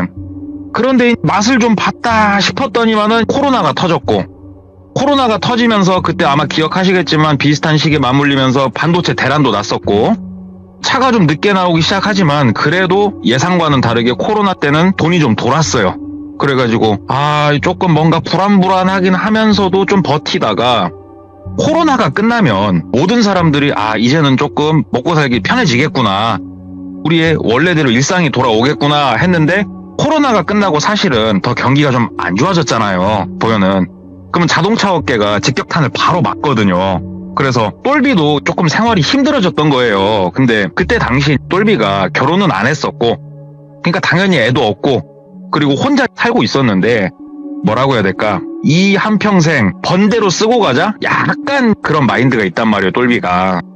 신차 영업사원이면 해당 브랜드, 자기가 소속해 있는 브랜드 자동차를 좀 할인해서 살 수 있어요. 네. 그러니까는 자동차도 할인해서 사요. 근데 그 나이대에 보통 많이 사는 자동차가 아니고 상당히 조금 비싼 가격에 그것도 뭐 빠꾸 없어요. 그냥 풀옵션으로 질러가지고 매달 할부 찍고 있었고 그 다음에 집에 스타일러, 그 다음에 뭐 우리 그 안마기 있지 않습니까? 딱 안마기 같은 거 다 렌탈로 끊었었고 집도 월세였대요. 아파트였는데 월세도 보증금 있지 않습니까? 보증금은 은행에서 대출받았고 그러니까는 월세는 월세대로 찍고 보증금은 보증금대로 은행에다 이자 찍고 있었고 그냥 완전 그냥 번대로 팔팔팔팔 쓰면서 그렇게 살고 있었어요. 예. 그러면 차가 안 팔리기 시작을 하면 직격탄이 진짜 제대로 올 거 아닙니까? 이게 뭔가 예전에는 이렇게 저렇게 지르고 썼어도 그래도 먹고 살만 했었는데, 이제는 이게 돈이 후달리는 거예요. 어떻게 하지? 조금 더 열심히 영업을 해봐야 되나? 아니 근데 이게 뭐 바깥에 나가가지고 사람들한테 차 사세요 빈다고 사줄 수 있는 물건도 아니고, 이거 어떻게 좀 알바를 좀 해야 되나 저래야 되나 고민을 이렇게 하면서, 그럼에도 지름신은 못 이겨가지고 또 사고 싶은 건 많고, 그래서 알바자리도 보면서 중고 물품도 보면서 그렇게 인터넷을 하면서 그렇게 저녁에 누워서 놀고 있었대요. 네. 쭉 이것저것 보는데, 우리 그 당근 같은 거 보시면은 뭐 A라는 중고 물품을 판매합니다, 또는 A라는 물품을 내가 구매를 희망합니다, 이런 것도 있지만, 하지만 내가 예를 들어서 내일 서울에 가는데 나 태워서 같이 가실 분 얼마 드리겠습니다, 이런 글들도 올라온단 말이에요. 이게 꼭 당근이 아니고요. 뭐 그런 중고 플랫폼에서 네. 뭐 알바 아닌 알바 글을 하나 보게 된 거예요. 자기가 있는 동네에. 뭐야, 알바를 구한다고? 단기 알바요, 하루짜리. 돈 얼마나 주지? 하고 딱 찍어서 보니까는 1시간에 2만 원씩을 주겠다는 거예요. 그러면 야, 이거 진짜 괜찮다, 가가지고 삽질하는 건가 뭔가 봤더니 또 그런 것도 아니에요. 네. 그냥 단순 업무 지원을 해주면 된다. 시간은 짧아요. 2시간에서 3시간. 2시간이라 낮에 어차피 뭐 당직 아니면 할 일도 없고 이건 한번 해볼까? 그래가지고 거기다 문자를 보냈대요. 저 뭐 알바를 지원합니다, 혹시 제가 도울 수 있으면 참 좋겠습니다. 그랬더니 답장이 오더래요. 내일 시간 되냐? 그래서 된다. 그러니까는 주소 찍어주면서 내일 4시까지 여기로 오라고 글더래요. 그래가지고 알았다고. 그래가지고 다음날 출근했다가 4시에 이제 그쪽으로 갔어요. 네. 뭐 해당 동네니까 바로 갔죠. 가서 보니까 그냥 조금 뭐 약간 구도심에 있는 오래된 상가 건물 1층에 간판도 없는 그냥 그런 사무실 같은 공간이었대요. 상가. 그 앞에 서가지고 전화를 했대요. 앞에 도착했습니다. 그러니까는 그 허름한 상가 1층이 열리면서 아유 안녕하세요, 이쪽으로 오세요 하고 누가 인사를 해주더래요. 네. 보니까는 나이는 대략 60대 중반부터 70대 초반 정도로 보이는, 뭐 키는 한 170에서 173 사이? 좀 마르셔가지고, 우리 머리가 원래는 검정색인데 나이 먹으면서 흰머리가 많이 늘면서 아예 흰머리로 넘어가는 그 중간 과정에 서 있는 머리 있잖아요. 알죠. 흰색 머리 검은색이 쫙 섞여 있는 딱 그런 머리였는데, 머리 길이는 어깨보다 조금 밑에까지 내려왔고 질끈 동여맨 남성분이셨대요. 옷은 약간 개량 한복 입으시고, 그러니까 느낌 자체가 뭐였냐면 도심형 도인이라고 해야 될까요? 약간 그런 느낌이었대요. 근데 그 나이대 분들 중에 그런 분들이 꽤나 있으시니까 대수롭지 않게 생각하면서 따라서 이제 들어간 거예요. 들어갔더니 잠깐만 기다리면은 물건들이 올 거고 그거를 정리를 하는 거를 조금 도와주셔라. 그래가지고 알았다 해가지고 맥심커피 한 잔 타줘가지고 그거 먹으면서 이런저런 얘기 나누고 있으니까 앞에 차들이 하나씩 도착을 하더래요. 승용차도 오고 용달차도 오고 뭐 하나씩 오는데 그 차에서 먹을 것들을 막 내리더래요. 거기에는 뭐 과일도 있었고 그 다음에 뭐 고기 종류도 있었고 뭐 여러 가지 종류가 있더래요. 그래가지고 그 큰 소쿠리에다 이렇게 담아서 오는 거를 받아가지고 안쪽에다 계속 넣었대요. 막 그렇게 한 6, 7차 왔대요. 그렇게 한쪽에 넣고 나니까 지금부터 일을 시작하자. 그래서 무슨 일을 하는 거냐면 여기 이 사장님께서 간단하게 첫 번째로 손질을 해서 똘비한테 넘겨주면 똘비가 과일이면은 먹기 좋게 한입 사이즈로 자르고 고기도 좀 자르고 해가지고 그릇에다 담는 거예요. 이렇게 밀폐 용기에다가.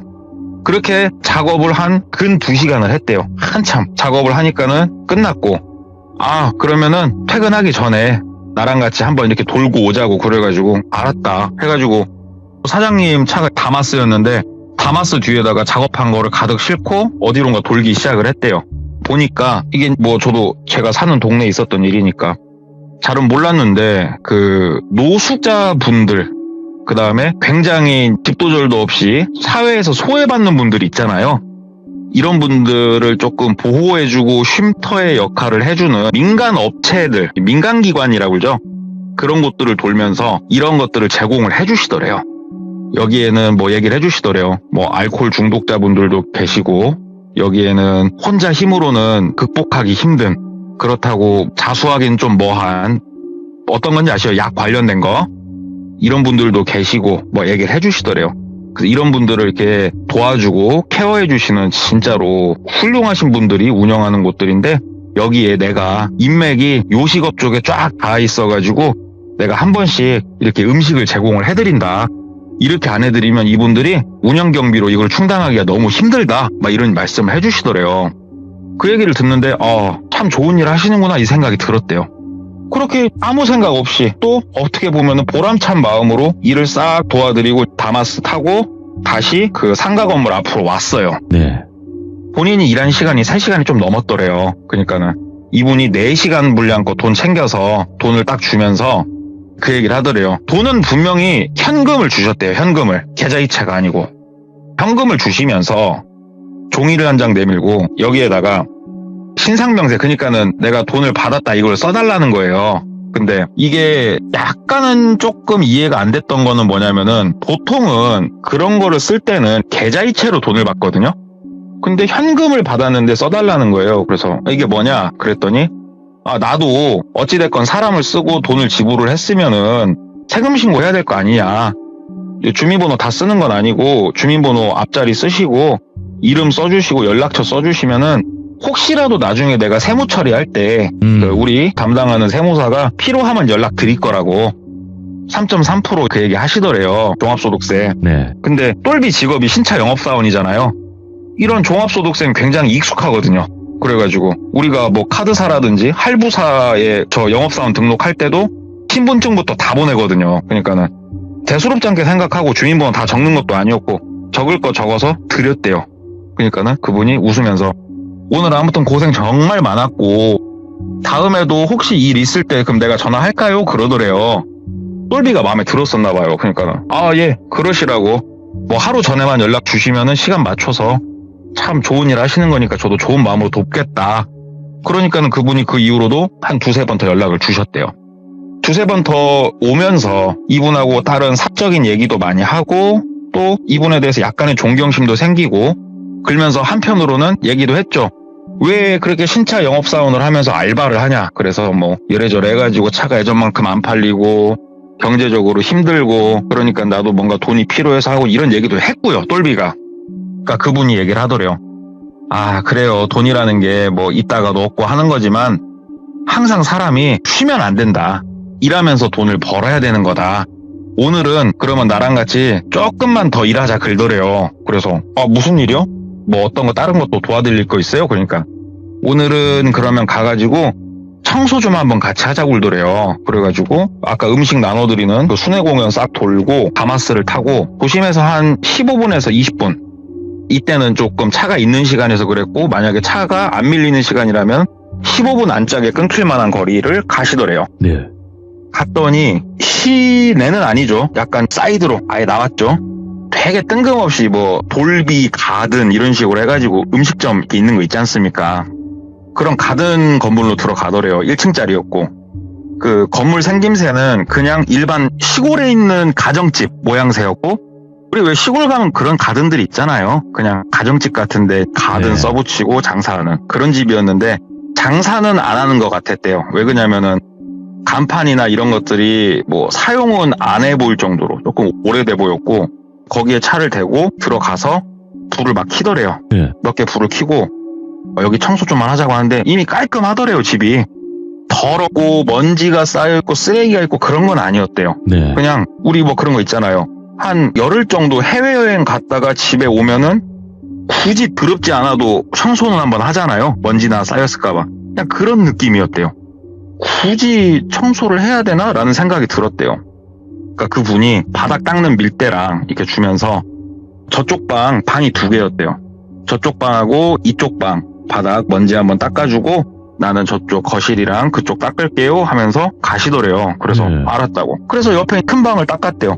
큰 방 쑥 닦는데 진짜 안 더러웠대요. 먼지도 없었고 그냥 바닥 싹 닦고 옆에 있는 작은 방 닦으려고 문 열고 들어가서 닦다가 이거 좀 어두운가? 해가지고 불을 켰대요. 불을 딱 켜고 깜짝 놀랐대요. 딱 불을 켜고 보니까는 나는 그냥 저기 옆에 뭐 이렇게 물건 큰 거 놓으려고 뭐 놓은 줄 알았더니 그게 아니었고 바닥에 우리가 요라고 그러죠. 요. 네. 그 침대 매트릭스 이런 거 말고 토퍼 말고 진짜로 옛날 어른들이 누울 때 쓰는 요가 딱 깔려 있고 그 위에 이불을 덮고 누가 누워 있더래요. 거기에. 예? 깜짝 놀랐대요. 생각도 못 하고 있다가. 이게 뭐야? 이렇게 가서 보니까는 나이가 많으신 할머님께서 누워서 주무시고 계시더래요.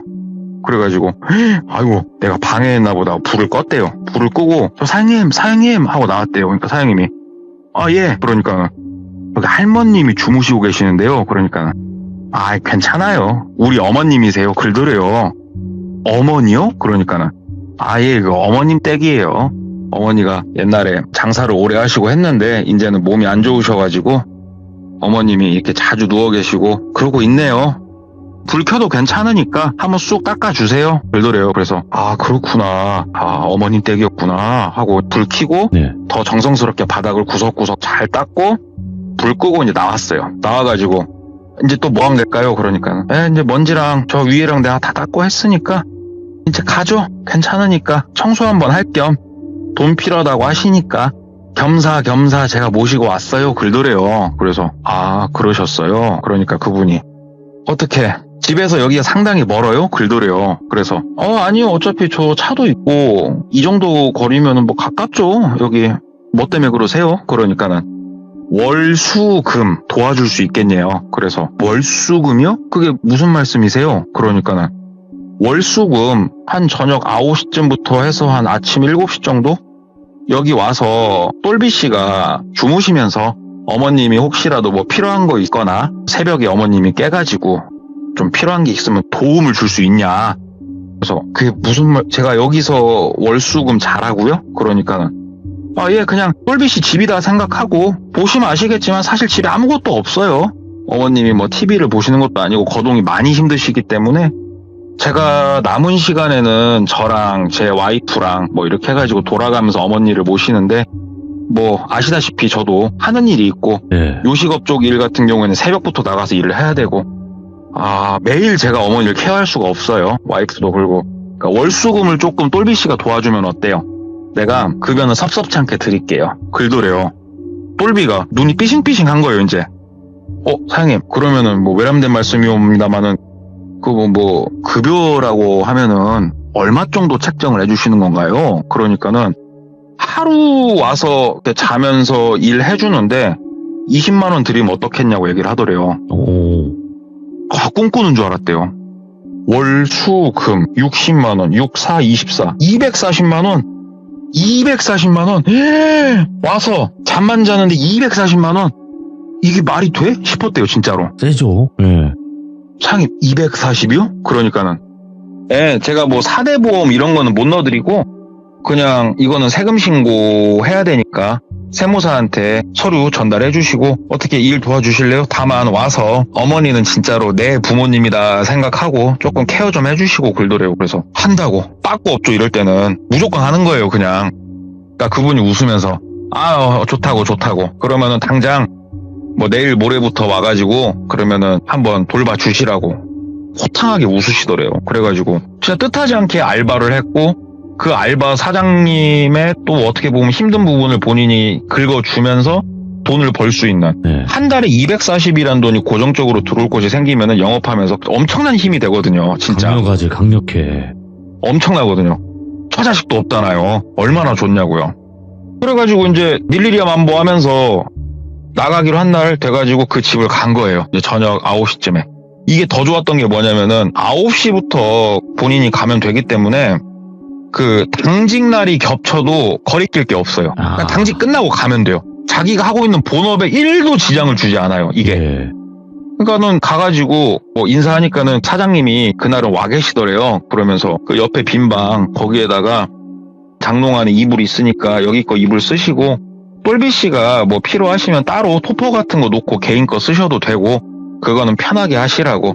그 다음에 화장실에서 여기 뭐 따뜻한 물 나오니까 샤워하실 거면 샤워도 하시고 편안하게 계시고 한 번씩 어머니한테 가가지고 어머님 뭐 어디 불편한 거 없으시냐고 그러면서 똘비 씨가 몇 시에 자는지는 모르겠는데 잠자기 전까지 최하 12시까지는 1시간에 한 번 정도 어머니 위치 좀 바꿔드리라고 그러더래요.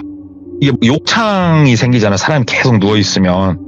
그러니까는 이렇게 왼쪽으로 눕게 했다가 오른쪽으로 눕게 했다가 그 다음에 혹시 뭐 냄새 나나 좀 봐주시고 실수하실 수도 있으니까 아니면 화장실 가고 싶다고 하면은 부축해서 화장실도 좀 갈 수 있게 도움 주시고 그러면 된다고. 알았다고. 그래가지고 일단은 그 사장님께서 어머니 방을 데리고 가더니 불을 켜고 어머님 하고 부르더래요.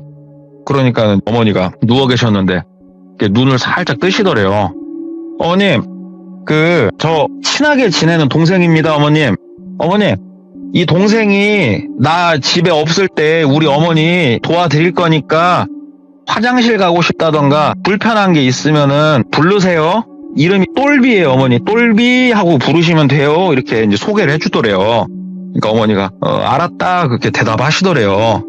그래가지고 어머니 방 불 끄고 나와가지고 어머님께서 뭐 거실에 조금 나와서 앉아있고 싶다 그럼 저기에 휠체어 있고 다 알려주더래요. 그래서 알았다. 그리고 이분은 가셨대요. 그 똘비 혼자 남았어요. 이거 막상 또 혼자 있으니까 심심하죠. 그래서 핸드폰으로 돌비님 거 채널 좀 보다가 뭐 좀 하다가 문득 생각나갖고 갔대요. 어머님 주무세요. 어머님. 그러니까는 안 잡니다. 그러더래요. 네. 그래가지고 똘비가 가서 1시간에 한 번씩은 몸을 이렇게 자세를 바꿔주라고 했잖아요. 그래서 옆쪽으로 좀 돌아 누울 수 있게 똘비가 도움을 드렸대요. 이렇게 힘줘서 옆쪽으로 딱 돌아 눕게 만들고 네, 어머님 푹 쉬십시오 하고 방에 들어와서 또 돌비님 거 영상 보다가 또 가서 이쪽으로 돌아 눕게 하고 또 영상 보다가 한 1시 정도 됐을 때 잤대요. 그냥 쿨쿨 자고 7시에 알람 듣고 깼대요. 깨가지고 어머님 방에 간 거예요. 할머님 뭐 물 좀 갖다 드릴까요? 그랬더니 괜찮다고. 예, 알겠습니다 하고 나와서 양치 좀 하고 머리에 물 좀 묻히고 그 사장님한테 전화를 했대요. 예, 사장님 어떻게 뭐 사장님이 도착하시면은 저 가면 되는 겁니까? 그러니까는 아니에요. 7시까지니까 뭐 편하게 6시나 있나가지고 그 준비하시고 7시엔 가시면 된다고. 너무 걱정 마시라고. 그래가지고 예 그럼 전 퇴근해보겠습니다 하고 어머님한테도 인사드리고 퇴근했어요. 이게 첫날 해보니까 개꿀인 거예요. 개꿀. 그냥 가서 돌비님 영상 좀 보다가 자면 끝나는 건데 20을 버는 거예요. 저도 하고 싶은 일이에요. 진짜 이런 거라면. 그렇게 월수금 그렇게 좀 나갔답니다. 그렇게 좀 나가면서 어머님하고도 좀 친해졌어요. 그래가지고 가면은 어머님 다리도 좀 주물러 드리고 그러면은 어머님이 처음에는 낯을 가리셨는지 말수가 하나도 없었지만 누워서 이런저런 말씀해 주시더래요. 옛날에 뭐 옆 동네 뭐가 있었고 뭐 본인이 살면서 어떤 일이 있었고 참 이렇게 보니까는 똘비 자네는 참 얼굴이 잘생겼고 복이 많을 거고 막 여러 가지 말씀들을 그렇게 하시더래요. 말이 좀 많으시더래요. 외로웠죠. 어머님도 사람이 그리워 보였대요. 그래서 똘비가 어차피 돈 받는 거 어머님 말동무도 충분히 되드리고 그래야겠다 싶어가지고 옆에서 최대한 여기저기 주물러도 드리고 말도 많이 들어드리고 그렇게 어떻게 보면은 자식 역할을 한 거죠. 네. 그렇게 한 3달 넘게 흘러갔대요. 진짜 뭐 어려울 거 하나도 없었고 이제는 그 집에 갈 때 노트북부터 시작해가지고 핸드폰 테더링 연결하면 인터넷 할 수 있잖아요. 세팅 다 해가지고 이제는 핸드폰으로 보는 게 아니고 노트북 큰 화면으로 돌비님 막 이렇게 춤추는 영상도 보고 하면서 그렇게 저녁에 시간 딱 보내고 있는데 그냥 이거를 이렇게 문득 영상을 쭉 보다가 이런 생각이 들었대요. 진짜 석 달이 지난 이 시점에 어머님은 뭘 안 드시나? 이 생각이 들었대요. 뭐야? 진짜 석 달이 넘은 시점에 그 생각이 문득 들었대요. 뭐야? 그래가지고 어머님 방에 갔대요. 어머님, 그러니까 거실에 불을 켜고 어머님 방은 항상 불을 안 켰거든요. 어머님이 불 켜면 잠도 깨고 하니까. 어머님, 그러니까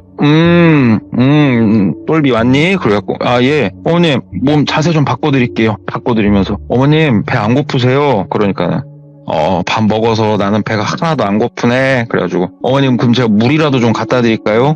아니야. 물 먹으면 화장실만 가고 싶고 물도 괜찮아.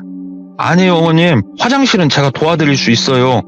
이때까지 3달이 넘는 시간 동안 어머님 모시고 화장실 간 적도 없어요. 아니 화장실은 고사하고 이 방 바깥으로 나간 적도 없고 어머니가 앉은 적도 없어요. 석 달 동안. 어머님, 제가 좀 앉혀드릴게요. 앉아서 어깨도 좀 주물러드리고 계속 누워만 계시면 힘드니까요, 어머님. 그러니까는 그 어머니께서 낮에 계속 뭐 앉아도 있고 걸어도 다니고 밤에는 나도 좀 쉬어야지 그러더래요. 그래서 예. 아, 그러시구나. 근데 어머님, 앉아 있을 수 있으세요? 걸으실 수도 있고요. 그러니까는 하려면 하지 그러시더래요. 예. 그래서 예, 어머님 쉬십시오 하고 똘비 방으로 온 거예요. 컴퓨터 앞에 앉아가지고 생각을 하는데 분명히 사장님이 뭐라고 했냐면 어머님이 거동 힘들기 때문에 1시간에 한 번씩은 자세를 바꿔줘야 된다. 그렇지 않으면 욕창이 생기기 때문에 그렇다. 욕창이 생길 정도의 상태인데 낮에 앉아도 있을 수 있고 걸을 수도 있다고? 이거 말 안 되는 거잖아요. 이상하다. 이거 뭔가 말에 모순이 있는데?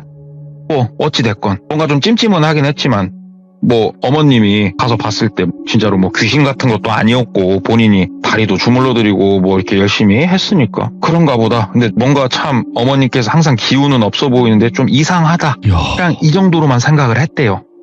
그냥 그 정도만 느끼고 조금 더 시간이 흘렀어요. 똘비가 본업이 신차 영업사원이잖아요. 그러니까 낮에는 뭐 당직 날은 당직도 쓰고 고객 차량 인도할 일 있으면 차량 인도도 하고 하는데 언제부턴가 고객들이 차량 인도를 할 때 조금 뭐라고 해야 될까, 상담이 됐건 차량 인도가 됐건 자리를 빨리 끝내시는 경향이 있더래요. 그냥 뭔가. 그래서 뭐지? 고객분들이 뭐가 이렇게 다들 급할까 이 생각을 했었는데 이날은 차량 인도를 하는데 고객님이 나이가 좀 있으신 남성분이셨는데 차량 인도할 때 차 문을 닫고 고객님을 보통 운전석에 앉혀두고 영업사원은 조수석에 앉아서 이것저것 설명을 드린단 말이에요. 이것저것 설명을 드리고 있는데 고객님이 아유 똘과장 그러더래요. 그래서 예 선생님. 그러니까는 아이 뭐야 낮에 뭐 청국장 먹고 왔어? 뭘 먹고 왔어? 그러더래요. 그래서 무슨 말씀이십니까? 그러니까는 아유 그냥 뭐야 입냄새야 아니면은 뭐 이거 어디서 나는 냄새야 이거? 이게 무슨 냄새야? 그러더래요. 똘비가 혼자서 이렇게 손에다가 하하 불어갖고 냄새 맡아봤는데 아무 냄새 안 나거든요. 근데 고객님은 어디서 이게 음식물 썩은 냄새야 뭔 냄새야 하면서 말씀을 주시더래요. 그러니까 다른 고객님들도 뭔가 좀 그랬구나 싶어가지고 제가 낮에 딴 거 먹은 거 없는데 이상하네요 하면서 얼버무리면서 빠르게 설명드리고 매장으로 복귀를 해서 직장 동료한테 물어봤대요. 자기보다 후배였대요. 야 땡땡아, 야 나한테서 뭐 냄새 나냐? 그러니까는 후배가 저기 선배 내과를 가보든 치과를 가보든 좀 가봐요 그러더래요. 왜 엄마 그게 무슨 말이야? 그랬더니 언제부턴가 말을 하지 않고 있어도 옆좌석에 앉아만 있어도 숨 쉴 때마다 되게 안 좋은 냄새가 난다 이거예요. 근데 옷에서 이런 데서 나는 냄새가 아니고 숨 쉴 때 코에서 이렇게 숨 쉬어도 그 냄새가 좀 아무튼 막 이상한 냄새가 난다 이거예요. 그래가지고 내가 문제가 있는가 해서 내과도 가보고 치과도 가보고 했는데 뭐 딱히 그런 건 없었어요. 그러고 있다가 어머니가 전화가 온 거예요. 야 똘비야 너 나 좀 도와줘야 쓰겠다. 그러니까 이 어머니는 친어머니예요 지금. 엄마 왜? 그러니까는 나 네 아빠랑 이번에 동남아 가는 거 알지? 그래갖고 내 용돈도 줬잖아. 그러니까는 네가 와서 이것 좀 잠깐 좀 맡아줘야 된다고. 그래가지고 뭐? 그랬더니 어머니 아버지가 시골에 계셨거든요. 예. 딴 게 아니고 강아지 한 마리.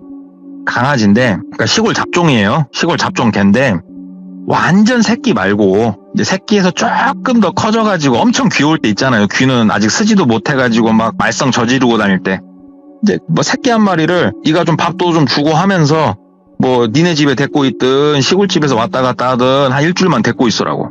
그래서 알았다고 그래가지고 이제 개를 받았어요. 개를 받아가지고 일단은 도시로 와가지고 똘비 집에다가 놓으면서 사료도 좀 주고 뭐 그렇게 좀 지내는데 이 개를 데리고 알바를 하러 가야 되는데 개를 집에다 그냥 놓자니 좀 그러고 데리고 가자니 가가지고 말썽 저지를 것 같고 고민을 하다가 에이 모르겠다 일단 데리고 가보자 해서 차에다 싣고 간 거예요. 가가지고 차에다가 일단은 멍멍이를 놔두고 들어갔어요. 들어가서 어머님 저 왔습니다. 그러니까 왔어요 그러더래요. 그래서 예 어머님 하고 본인 방이에요. 이제는 하도 가니까 거기다가 뭐 이것저것 노트북 펼쳐놓고 좀 있다가 쓱 가가지고 강아지를 안아서 방에다 데리고 온 거예요. 네.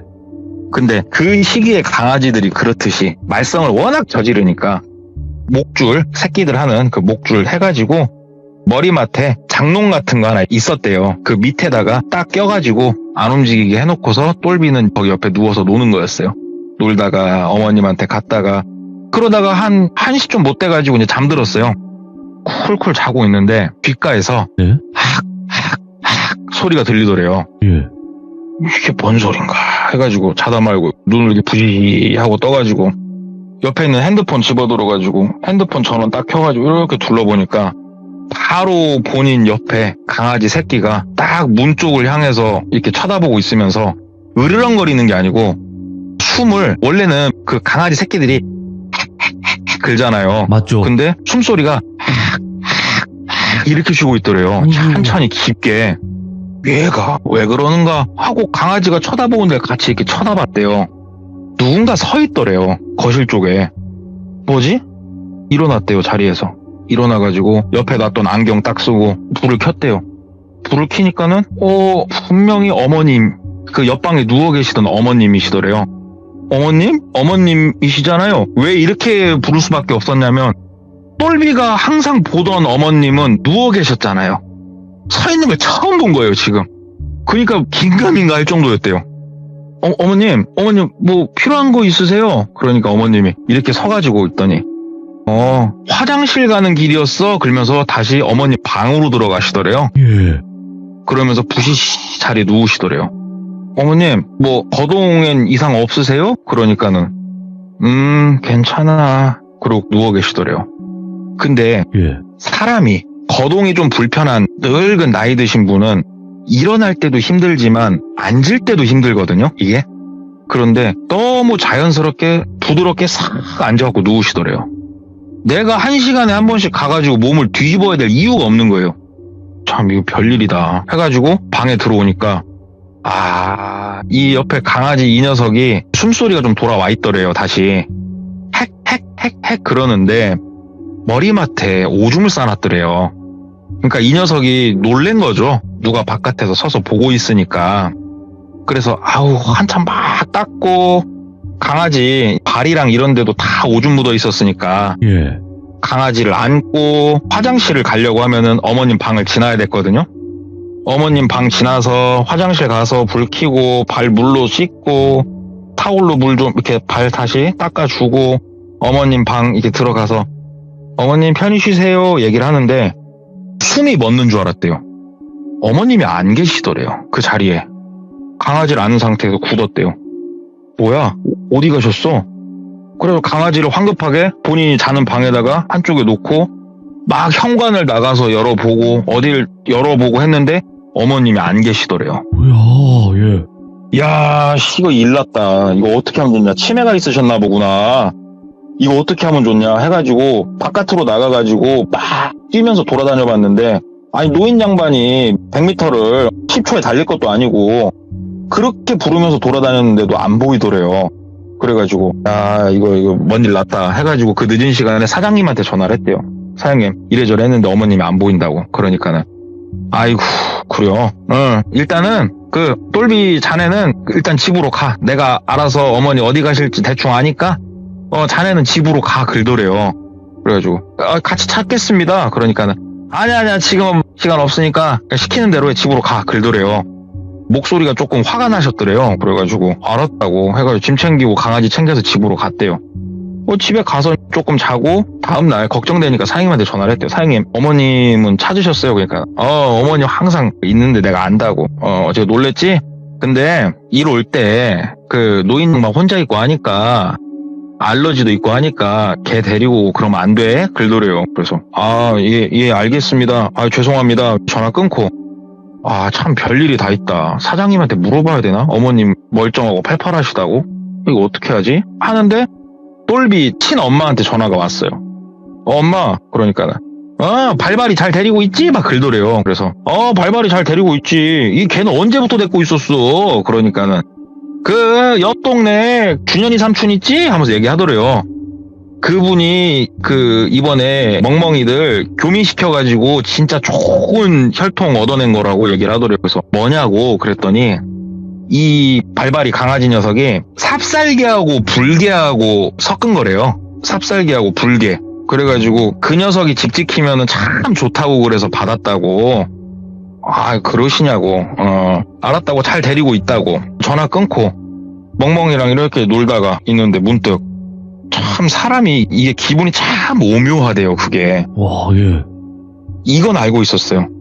불개는 잘 모르겠고 삽살개가 귀신을 쫓아내는 개잖아요. 강력한 그런 개죠. 예.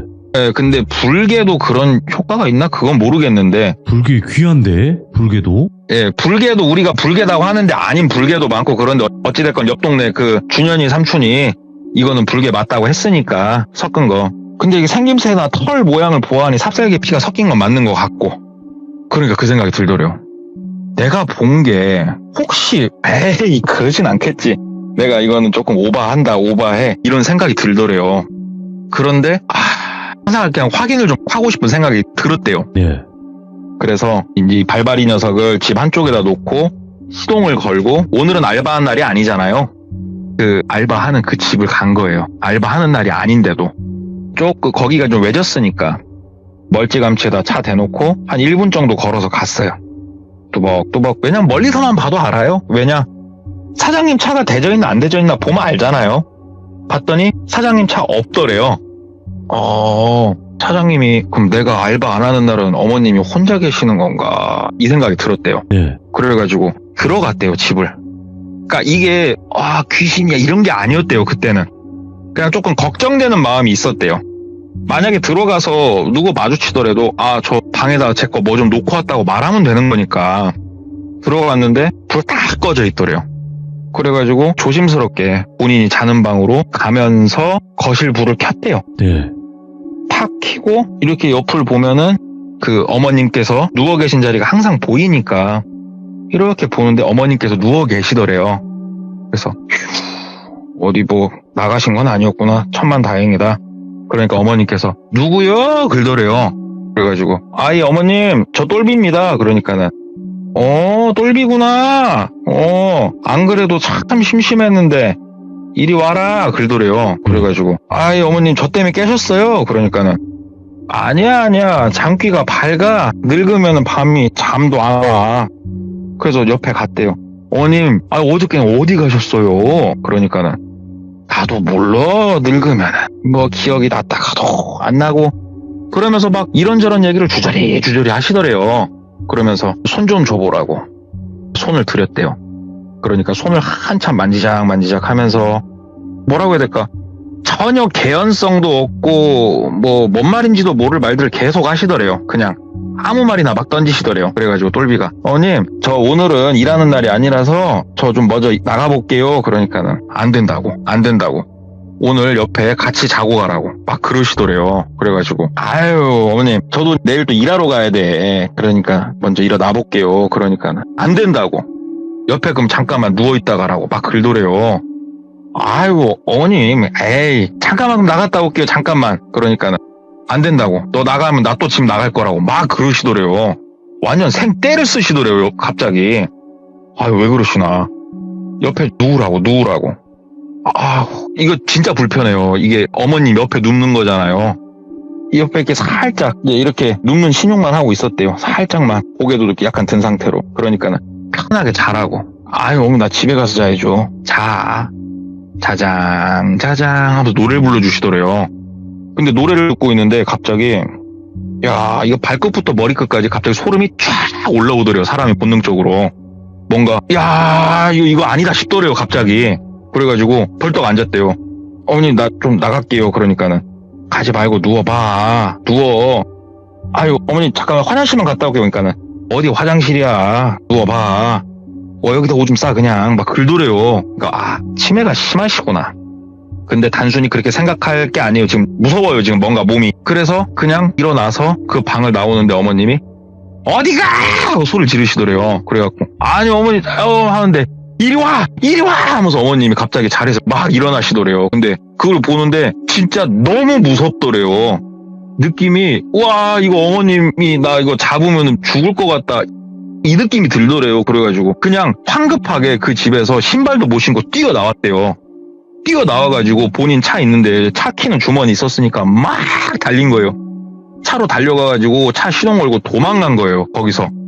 야, 나 너무 무서운 거예요. 그래가지고 일단은 사장님한테 이거는 말씀드려야겠다 싶어가지고 사장님한테 전화를 하니까 사장님이 받으시더래요. 그래서 사장님 나 방에다가 뭐 놓고 온 것 같아서 방금 갔다 왔는데 어머님이 이래저래 행동하셔가지고 일단은 나 급한 일이 있어서 나왔다.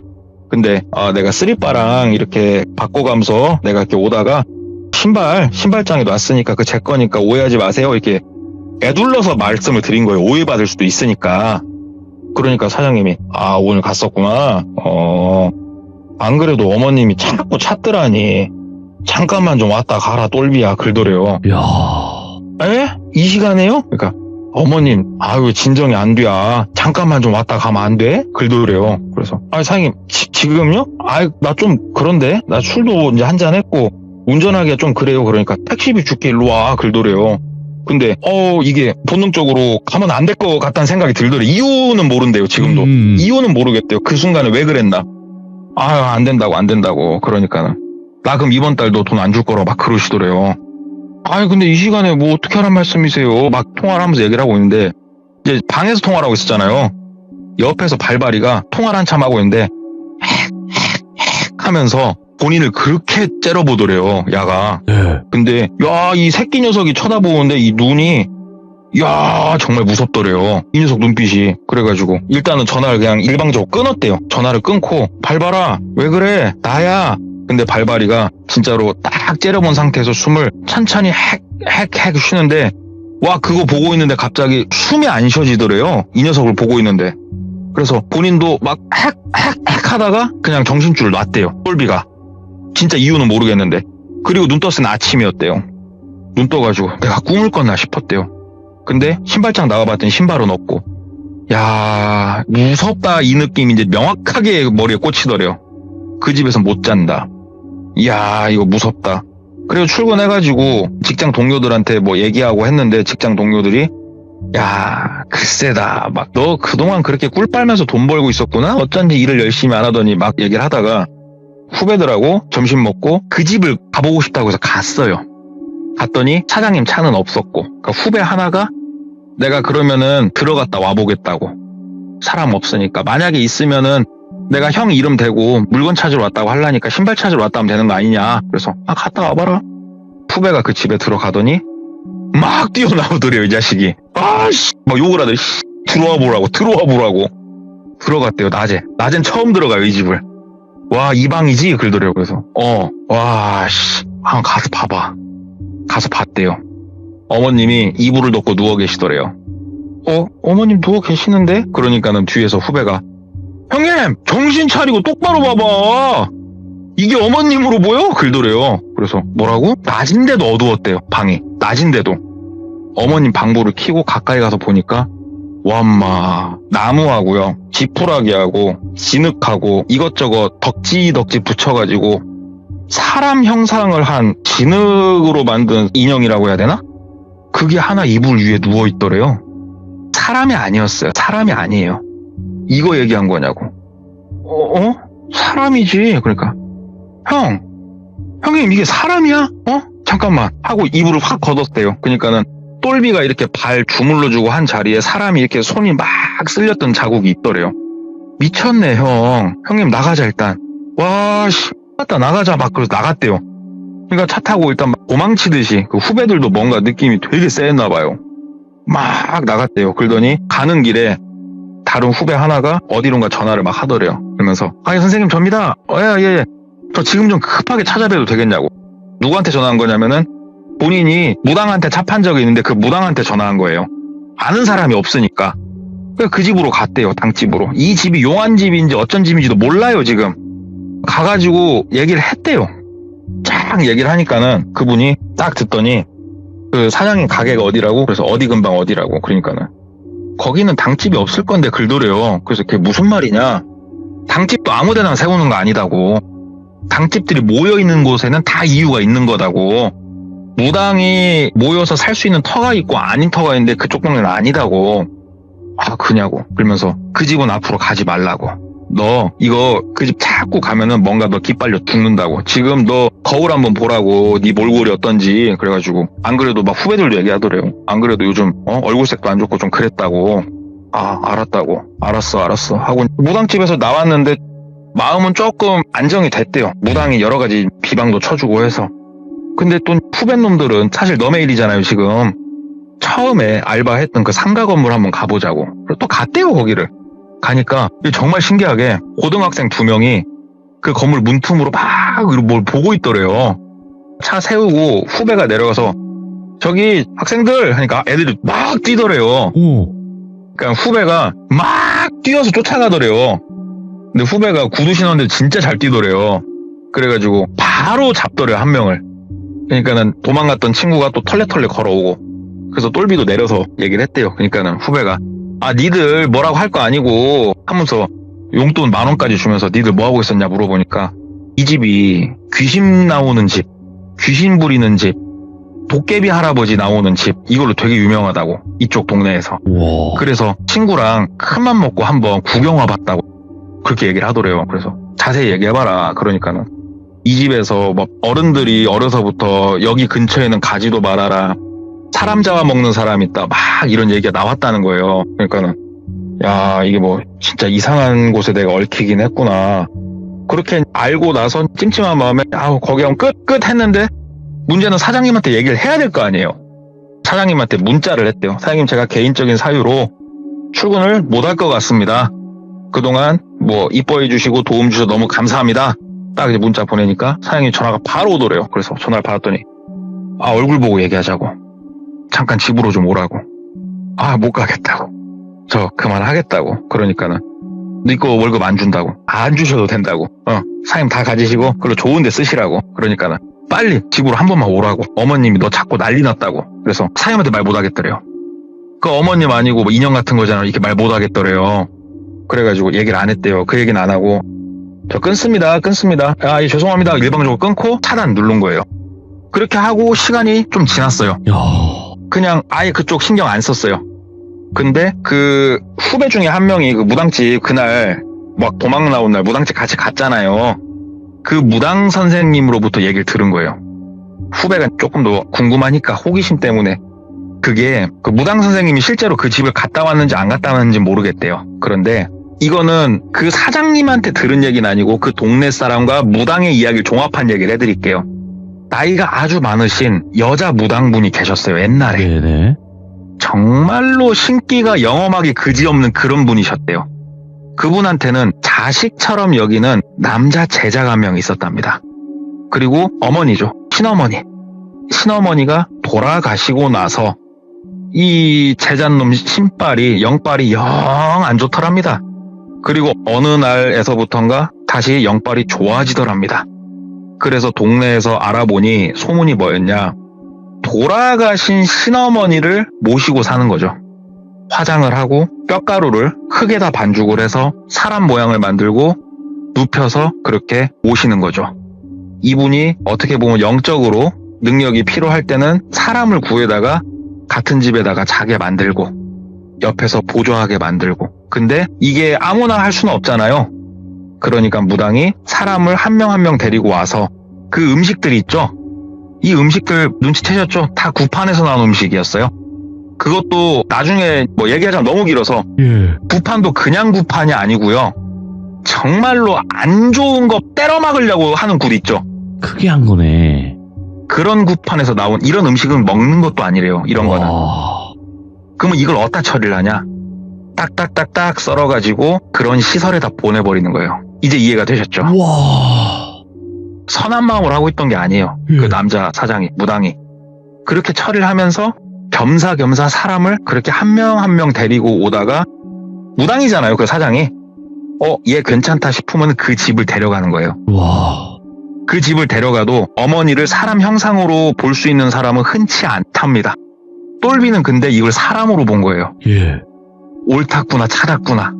그러니까 돈 주면서 옆에서 처음에는 일주일에 3일이지만은 시간이 지났으면은 아예 거기서 살게 할 생각으로 애를 영혼까지도 거기에 묶을 생각으로 뭐 그래 썼다 이렇게 본인은 거의 100% 추정이 된다라고 얘기를 하더라고. 얘기해준 사람이. 그래서 이게 어디 가서 이 얘기를 못 한답니다. 예. 이게 어디 가서 이 얘기 해봤자 술 처먹고 정신 나간 놈, 뭐 이상한 놈, 뻥쟁이 이런 얘기만 듣지 이게 어디 가서 이런 얘기를 못 한다고. 근데 제 주변에는 돌비 채널 나가는 것도 알고 돌비 채널에서 어떠한 이야기들이 오가는지를 알기 때문에 그렇죠. 정말 가볍게 저한테 얘기를 해주시더라고요. 너는 믿든 안 믿든 상관은 없지만 최소한 나 욕하진 않을 놈. 근데 사실 이 뒷얘기도 상당히 긴데 뭐 지금 시간이 또 한참 돼버렸으니까 이야. 아무튼 정말 신기한 일이 저도 이렇게 들은 게 있습니다. 동꼬님이 이 이야기를 풀어주시니까 맛있게 무섭게 들리는 거지. 야, 이런 얘기를 어떻게 들으셨는 것도 신기한데 이렇게 또 잘 전달하시는 것도 대단한 거예요, 진짜. 아, 예측을 뭐 차납게나 열심히 하려고 노력합니다. 와, 네. 예측을 못하겠어. 저도 얘기 듣다가 와, 저는 그 할머니가 네. 그냥 귀신이었나 어쨌나 했는데 처음부터 그런 식으로 홀려 있을 거라고는 생각 못 했었거든요. 그냥 그러니까요. 네. 뭐 대수대명인가 혼자서 들으면서 미리 막 짐작해보고 그랬거든요. 네. 근데 그러더라고요. 그게 이야, 참. 오늘도 동네 꼬마님 덕에 너무너무 시원함을 넘어서 또 가슴 떨리면서 시청을 했습니다. 감사드립니다, 동네 꼬마님. 네, 감사합니다. 네. 궁금하시죠? 여러분들, 하지만 어쨌든 결말은 알았으니까 이렇게 끝나는 게 가장 여운이 많이 남을 겁니다, 여러분들. 그리고 이번 이야기, 와, 상상도 못할 이야기였는데 아마도 맞추신 분들도 계시고 못 맞추신 분들도 계시겠지만 대부분 예측을 빗나갔을 거다라고 생각을 합니다. 시청해주신 모든 분들, 여러분들의 생각을 댓글로 꼭 남겨주시길 바라겠습니다. 감사합니다.